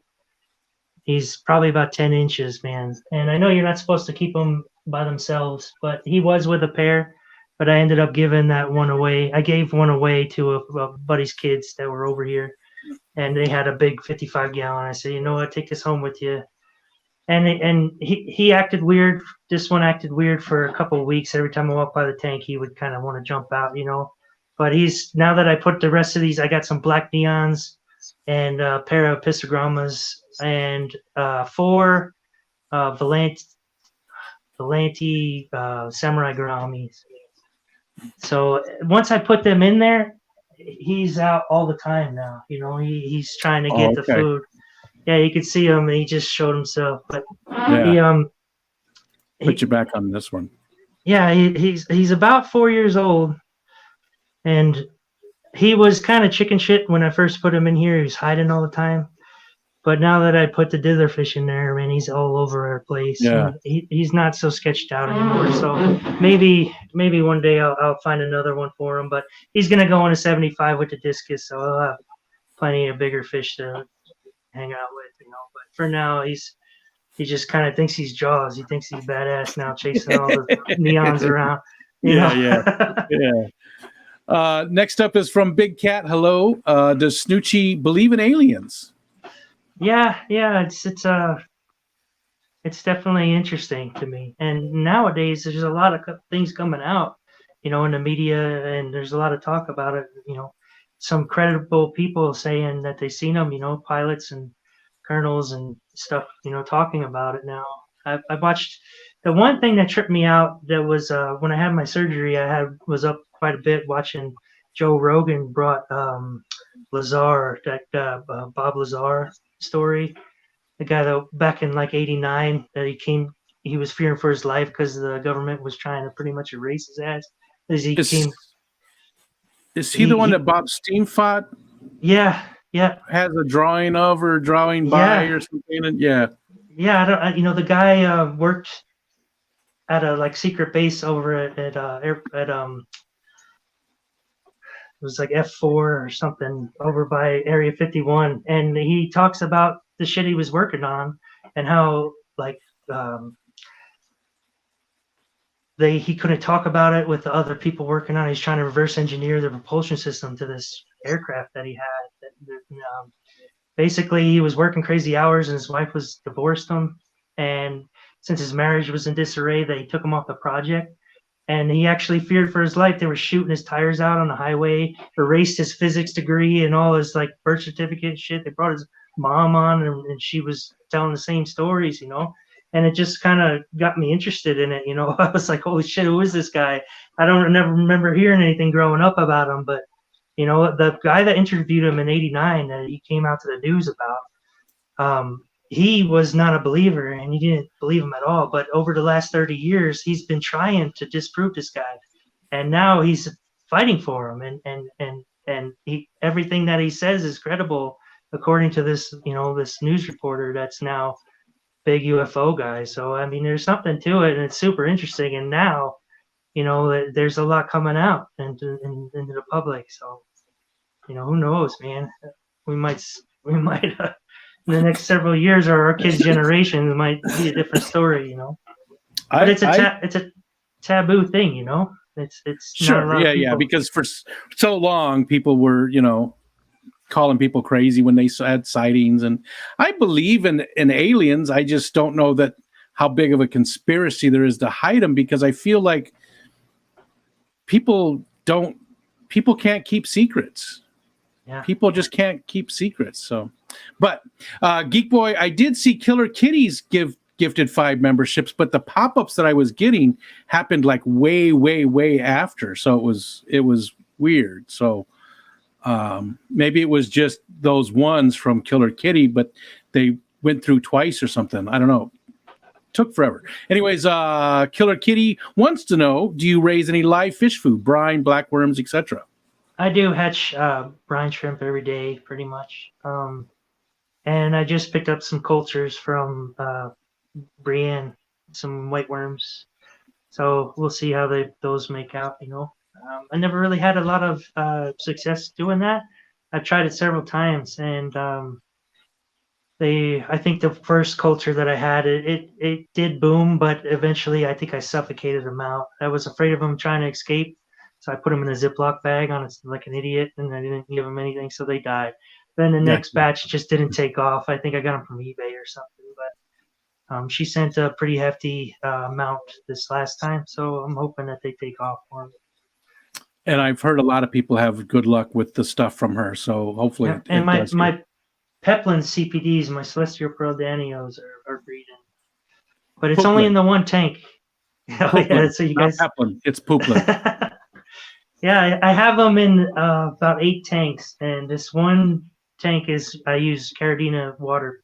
I use distilled water with salty shrimp minerals, and they really like it, man. For some reason, every time I go in there, there's new babies. So nice. I just leave them, and they keep growing up. You know, there's nothing in there but shrimp and CPD, so you know, there's always about 8 or 10 new babies. I love CPDs. They're some of my favorite, the nano fish. GRB saying hi. Dapper Dennis says, is there a person you would like to meet anytime in history? And is anytime and what year would you like to do the visit? So is there somebody like, you know, way back in history that you would like to meet, and when would you like to meet them? Not particularly strangers or anybody I look up to, but maybe I'd like to spend more time with my great uncle, my mom's uncle. He was a World War II all over the continent, Africa, Europe, and Normandy. And you know, I was young. He passed away when I was in the service, when I was active duty. But I wish I got to hang out with him more, and I wish I was older when I was hanging out with him, so I could understand more. Gotcha. Yeah. Yeah. No, these older vets, man, that I wish I had the mind I have now and the respect, you know, to really pick their brain, because it's holds a lot of honor, I guess, in my mind. You know, it's there's you know, I find it hard to, I guess, when I meet older gentlemen and they did not serve, I kind of feel like, well, did you miss the draft, you know, or what happened? You know, I kind of, I wish that I spent more time with my family that are now no longer here. That I wish, you know, I had the mindset where I could sit down and actually really experience them. You know, I was just a Gotcha. little kid when they would visit, you know, and you know, I Yeah. never really got to ask the questions, and maybe they wouldn't want to talk about it, but you Yeah. know. Gotcha. Okay. Scrolling down. Chattanooga Ed, thank you so much. Let's see, there's Dr. Awesome coming in. And again, we are so far behind. I'm 20 minutes behind. That's where we at. Today is Eric Wyrock's birthday. That is true. Yep, our buddy Eric Wyrock. So he's doing a birthday stream tonight. People need to make sure at 10:30. So only That's 2 cool. hours from now. Happy birthday, Eric. Brookley cool. Bell, hi. And that was Dee Dee said that too. Hi, Dee Dee. Brookley says, do you have any weird talents physically? So, you know, she means like wiggle your ears or, you know, double jointed or anything like that. She always feels weird asking the question because she knows somebody's going to take it, you know, take it the wrong way. Yeah, I can. Yeah. You know. No, I don't, man. I don't, I guess. Yeah, you do. That's it. I don't know if it's a talent, but, you know, one leg is 5 inches or half an inch shorter than the other one. Yeah, I can walk in circles real good. And you got Pooplin's question already. I see that one. Okay, so next up is Whip would like to know Zenny's question, whatever that question might be. So Zenny has a couple of them, and one of them I can't really ask because it's she changes it up every time. It's like something like, do you want to fight 10 duck-sized horses or one horse size, you know, something like that. She always changes it up. Her other question was prison rules, last meal. What would your very last meal be? And it could be anything from anywhere. It's got to be slice of New Jersey pizza and a chicken parm sub from any Italian restaurant on the coast. Yeah, pretty much. If they don't speak English, then it's perfect. You know, that's the good. You know, you're in the right place when the menu's in a foreign language. You know, but. And Dr. Awesome is Snoochie-Booch's bucket list fish to keep. What's your biggest one? Have you ever kept discus before? No. I've been dreaming about them for so long, and I always envy people that are keeping them. Asking that might be it, questions. Huh? Yeah, might be it, and you're making it work. You're making it happen. Yeah, I really like the German Wonder strain that Hans has. I've only seen them at his store, and they're not even listed on his website anymore. So I don't know if he's still doing them or not, but they're probably the prettiest ones I've seen. Never kept them. Let's see. Medcow used to go to Sandy Hook a lot. His uncle was second in charge of the Coast Guard base there. Oh, wow. Mm-hmm. Yep. Yeah, I live right down the road from the Naval Pier there. And there's quite a bit going on down there on the shore. I mean, all summer long. You know, we used to cut school and go hang out on the beach. It was kind of like a meet up with your friends. And anywhere you went, you seen somebody you knew, you know. It's a good place to be. Okay. Let's see. Scotty the Fish Freak. Super Cichlids in Dover, Delaware is now the U.S. rep for Stendker. They do ship too? Okay. U.S. rep for Stendker? Yeah, that's that hard water strain. That's, I guess, a German breed, but that's what Hans is selling. I guess he's keeping them at like a GH 15 and an 8 kh. So I think Bunny Viper said, would you do the implant again? You definitely would, right? The second time around. Yeah, I definitely need it. It just depends on the doctor, man. Like the first guy, he was a butcher, and man, the device would actually lift up out of my back, and it would look like I had a disc sticking out of my spine, and it was painful. Like it would turn red, and it would just drive me nuts. Almost felt like I had an ice cream headache smack in the middle of my back. You know, almost irritating, like you had an eyelash in your eye kind of pain. Like it's just skin crawling, can't really take it. So this new guy, he's a neurosurgeon that put the new device in. Completely night and day difference, man. So it really depends on who's doing it, you know. But I would recommend it. It's not for everybody, and it's kind of weird the way that they do it. They do a trial run where they half implant it for like a week. You have to have this like belt with the device with these leads that go into your back, and you can't shower. You know, you got to kind of just feel if it's for you or not. So that's kind of freaks most people out. But if you can get past that trial run and go ahead and implant it, it's not something that really is a 100%. You know, it's just more of a tool that you have to kind of fall back on and keep you out of the emergency room or from eating, you know, Flexerol every 4 hours. You know, it's kind of yeah. You know, I've been on, you know, morphine drips and pills, and they even put me on methadone and all these other crazy narcotics like Roxyset, and you know, I've tried all kinds of therapies, acupuncture, aquatherapy, and you know, just all kinds of things that I didn't really find any relief from, and now I take nothing. I take a leave when it gets real bad, and I have what they call tizanidine. It's like a generic Flexerol that the VA prescribes, you know, and that's what I have to fall back on if I really get after it. You know, if I hike too much in the mountains, or you know, it's just something that I have in my pocket in case I you know need it. But really, it's just heat, and I tried inversion for a long time. I have a inversion table, but since this new surgery, it hurts so bad, man, going upside down. So I can't do it anymore. I've never tried that. I've always wanted to. Yeah. My wife is dying to get one of those. All right. Scrolling down again, looking for the @Rico Stan. So I'm sure I'm missing a lot of good conversation. Peplin said Peplin's been a member for 13 months, and he says Rico Stain. That's why I started calling him Pooplin, because he calls me. He's called me Rico Stain for forever, 2 years. I don't know. So Brian's super cool, man. He came through me for a couple orders, and every one of his fish made it, man. I've probably ordered from a half a dozen times.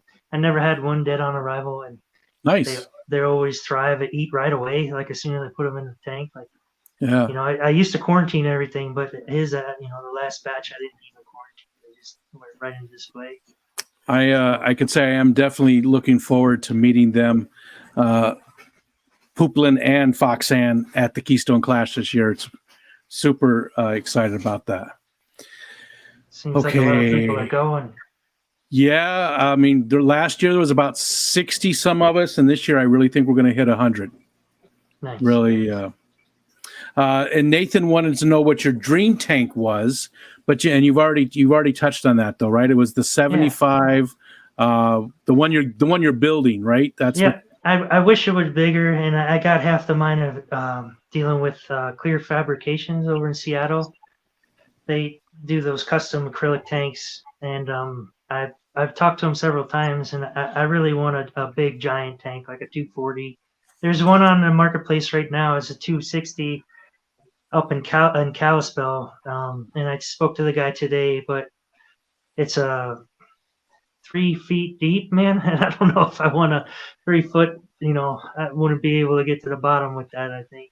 You know, 72 inches long. It seems like a good deal. It's a good deal, but I gotta convince my old lady that we need a giant tank in the living room. So. Okay, scrolling down, and I don't see. I'm at the bottom of the chat actually.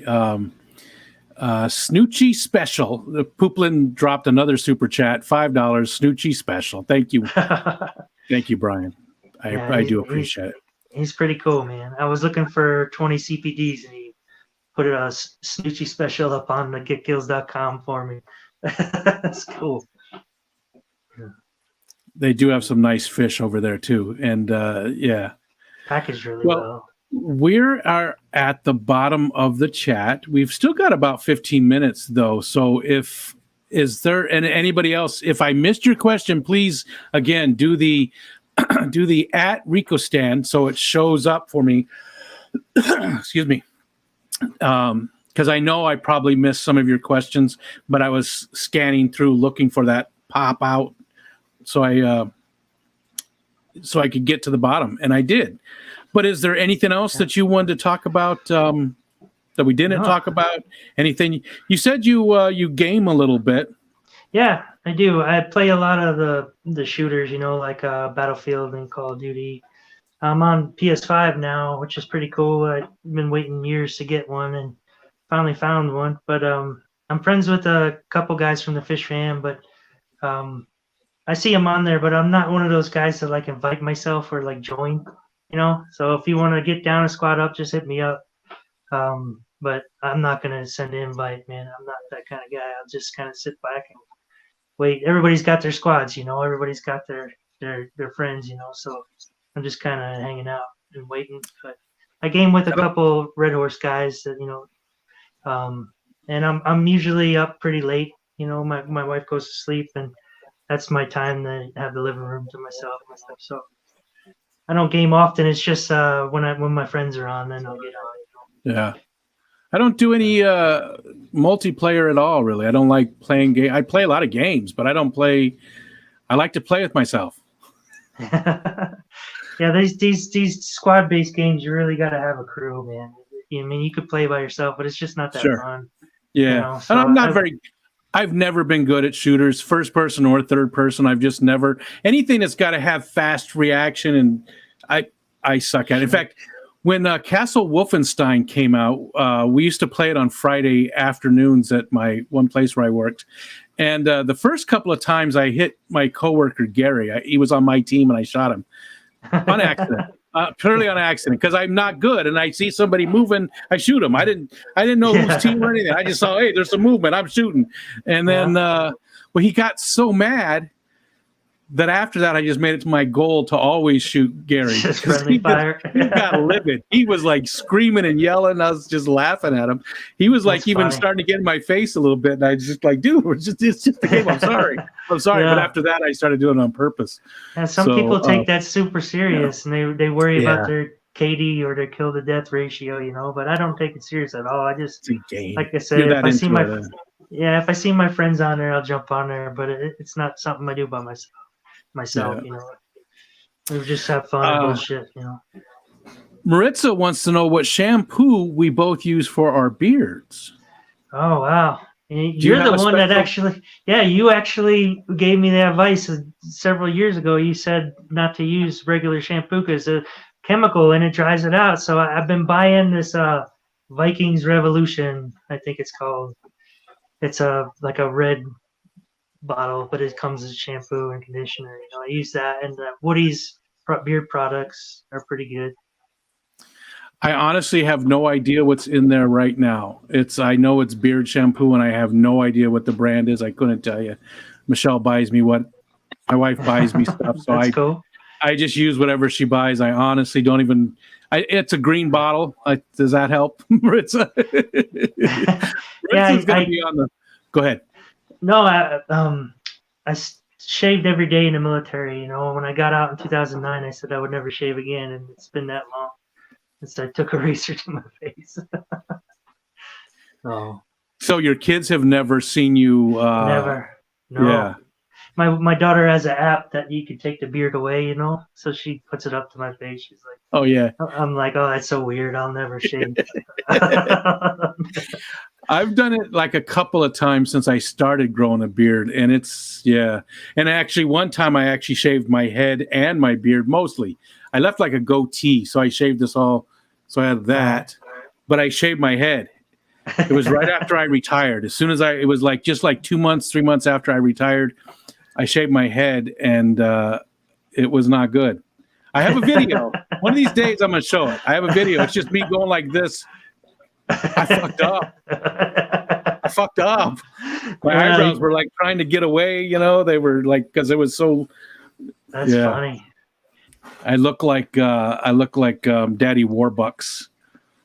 I couldn't do the long hair thing. I tried to let it grow out, man. I couldn't do it. I've had it off and on throughout my life. Like when I was a kid, I had very long hair. Then I kept it pretty short for most of my working life until towards the end when I had to start taking a medication that they said was going to make me lose a lot of my hair, and it did thin it out. But I have stopped taking that medication, so. I thought if I'm going to lose it, I might as well have one last hurrah and grow it out again. There you go. That was about 20 years ago. And so since that point, I've had long hair for most of the time, except when I shaved it. Well, you make it work. That's cool. Thanks. I was going through chemotherapy, and I lost all my hair. And we were at Dairy Queen one day, and it was just straight glistening bicked, like it was kind of sickly looking. And some guy comes up to me and my wife, and he points at her and goes, "Did she cut your hair?" And I said, "No, I got cancer." And he said, "Oh, okay." And he felt like an head, I was like, but since then, it all bounced back, but yeah.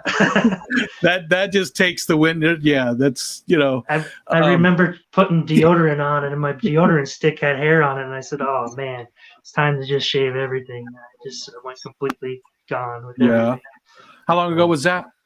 2005. I was diagnosed with testicular cancer, so that's when that's why I broke so bad on the drop zone. I have osteoporosis. The bone density was wiped out from the chemo. So I guess a normal man would have probably walked off that drop zone, but nobody checked my bone density, and I just burned in, and it was just really brittle, That seems like a massive oversight. Yeah. Well, they were jumping a lot that day too, because we were supposed to go back overseas. We were supposed to deploy like the next couple of days after that. And in that kind of job, you get a hazardous pay for what we were doing. And to stay current in that position or getting that paycheck while you're deployed, you have to jump so many times before you go just to kind of make up, because you have to jump. There's a quota every month. You have to jump so many times to keep your jump pay, So I was busting them out that day a bunch of times, and nobody was going to tell me to stop jumping or keep me out of the bird, because I had just finished chemotherapy, just got back on flight status, and I was back on my team. It was a big celebration, It was kind of like Richie's back in the birds. Let's go, It was kind of cool.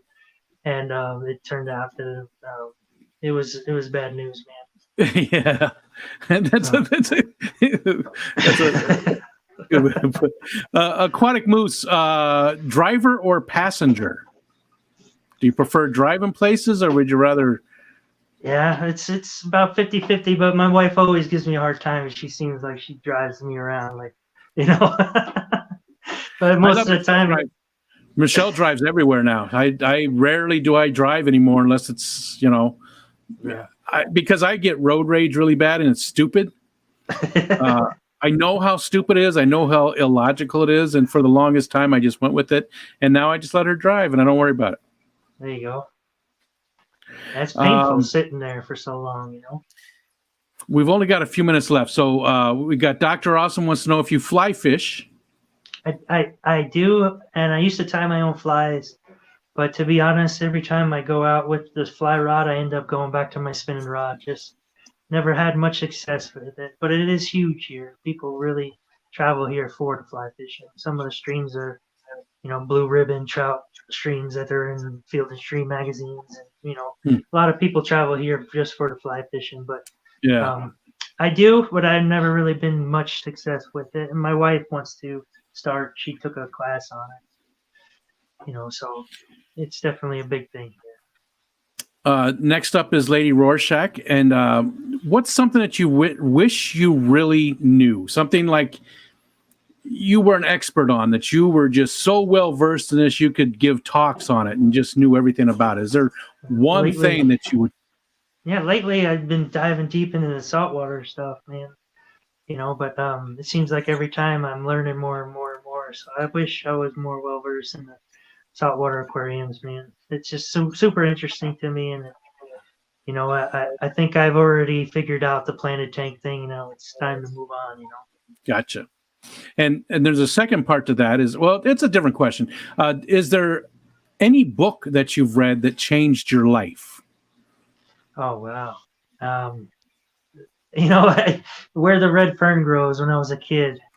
And I've probably read it a half a dozen times since I was a kid, made my kids read it, and I actually used to run hounds with a buddy of mine, and that was a big interest of mine before my accident. I had to sell my dogs because I just couldn't run them anymore. So that was always a super interest, just houndsman and training dogs, but Excuse me. So sorry.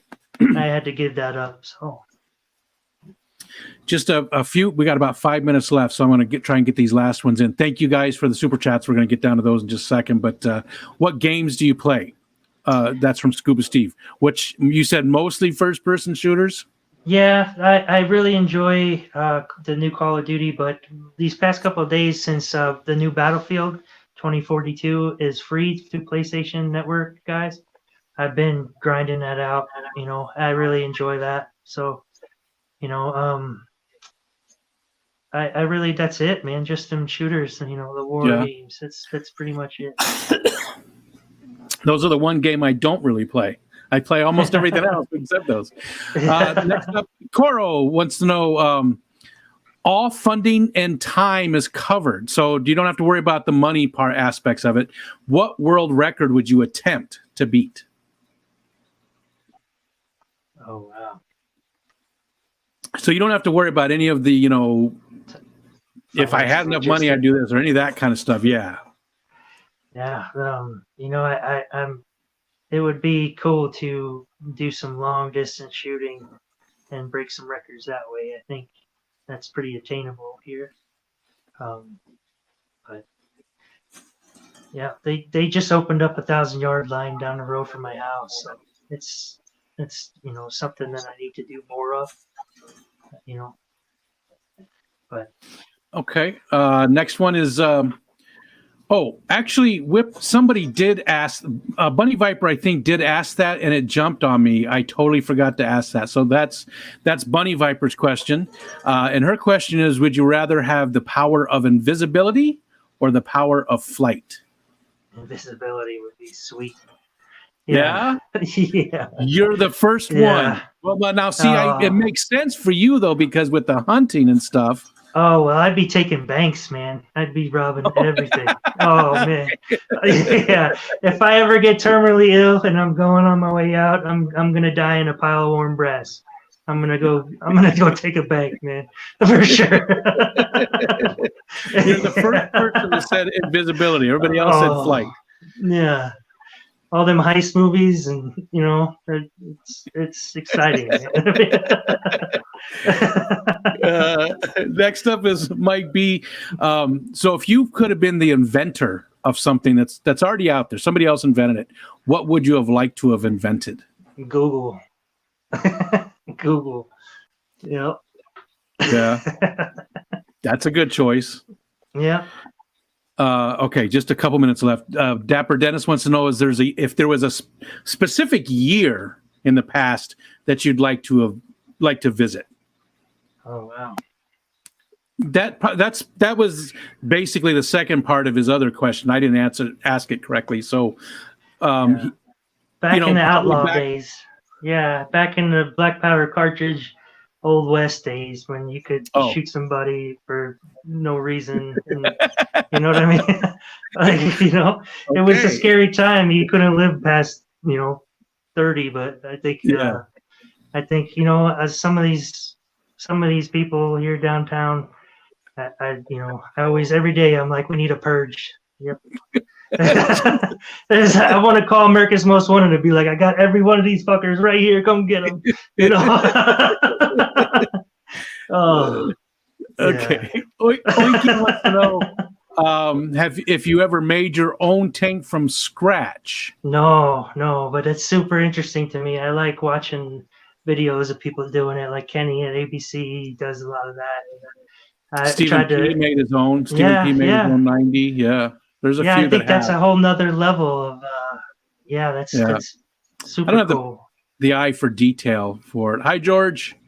Okay, so now I'm scrolling back down, looking for the @Rico's, and then here's Killer Kitty again with another $5 super chat, and then another $3 super chat. That's cool. Thank you so much, Killer Kitty. Yeah, I really appreciate everybody showing up, man. It's just been fun. And, Dr. Awesome with a 5, and then Whips World with a 2, and then Mark Strelson gifted 5. Thank you guys so much. That's awesome. It means a lot. You know it does. You know it means the world to me. And I'm at the bottom, which is perfect timing because it's exactly 9 on my time. Cool. So everybody, thanks for joining us. Richard, thanks for hanging out with us. Thanks for having me up, man. Getting to know more about you. I appreciate it. I've been wanting to hang out with you for a long time. Thanks again for giving me the opportunity and no problem. Introducing me to a lot of cool folks, on the fish fan. It's always an honor when somebody says that I introduce them to the group. So you're definitely the main person that brings everybody together, and that's why I enjoy watching. There's a lot of us out there that are working on doing that. So real quick though, people, I do right at the very top of the screen, Rico@ricostand.com. I do need more people for the Focus On. If you guys want to be focused on, please shoot me an email and let me know. And again, it doesn't matter channel size or anything. Everybody here right now would be perfectly appropriate for the Focus On, and I'd love to interview everybody. So we're getting to everybody at some point. This is number 94, I think. Skipper pooped on the stream, 99 cents. Thank you. I think you're number 94, so we're closing in on that 100 mark of these. That's cool. So, okay, I'm clicking buttons now. So anything you want to say before we go, though? Before I click buttons? I really appreciate everybody's support, and I'm easy to get a hold of. If you have any questions or you want to get together and squat up on a game, just hit me up. Where's the best place to contact you? Discord server or? Yep, in Discord, or just leave a comment. I usually get to them immediately, so. Okay. All right. Now I'm clicking buttons. All right. Bye, thanks, everybody. man.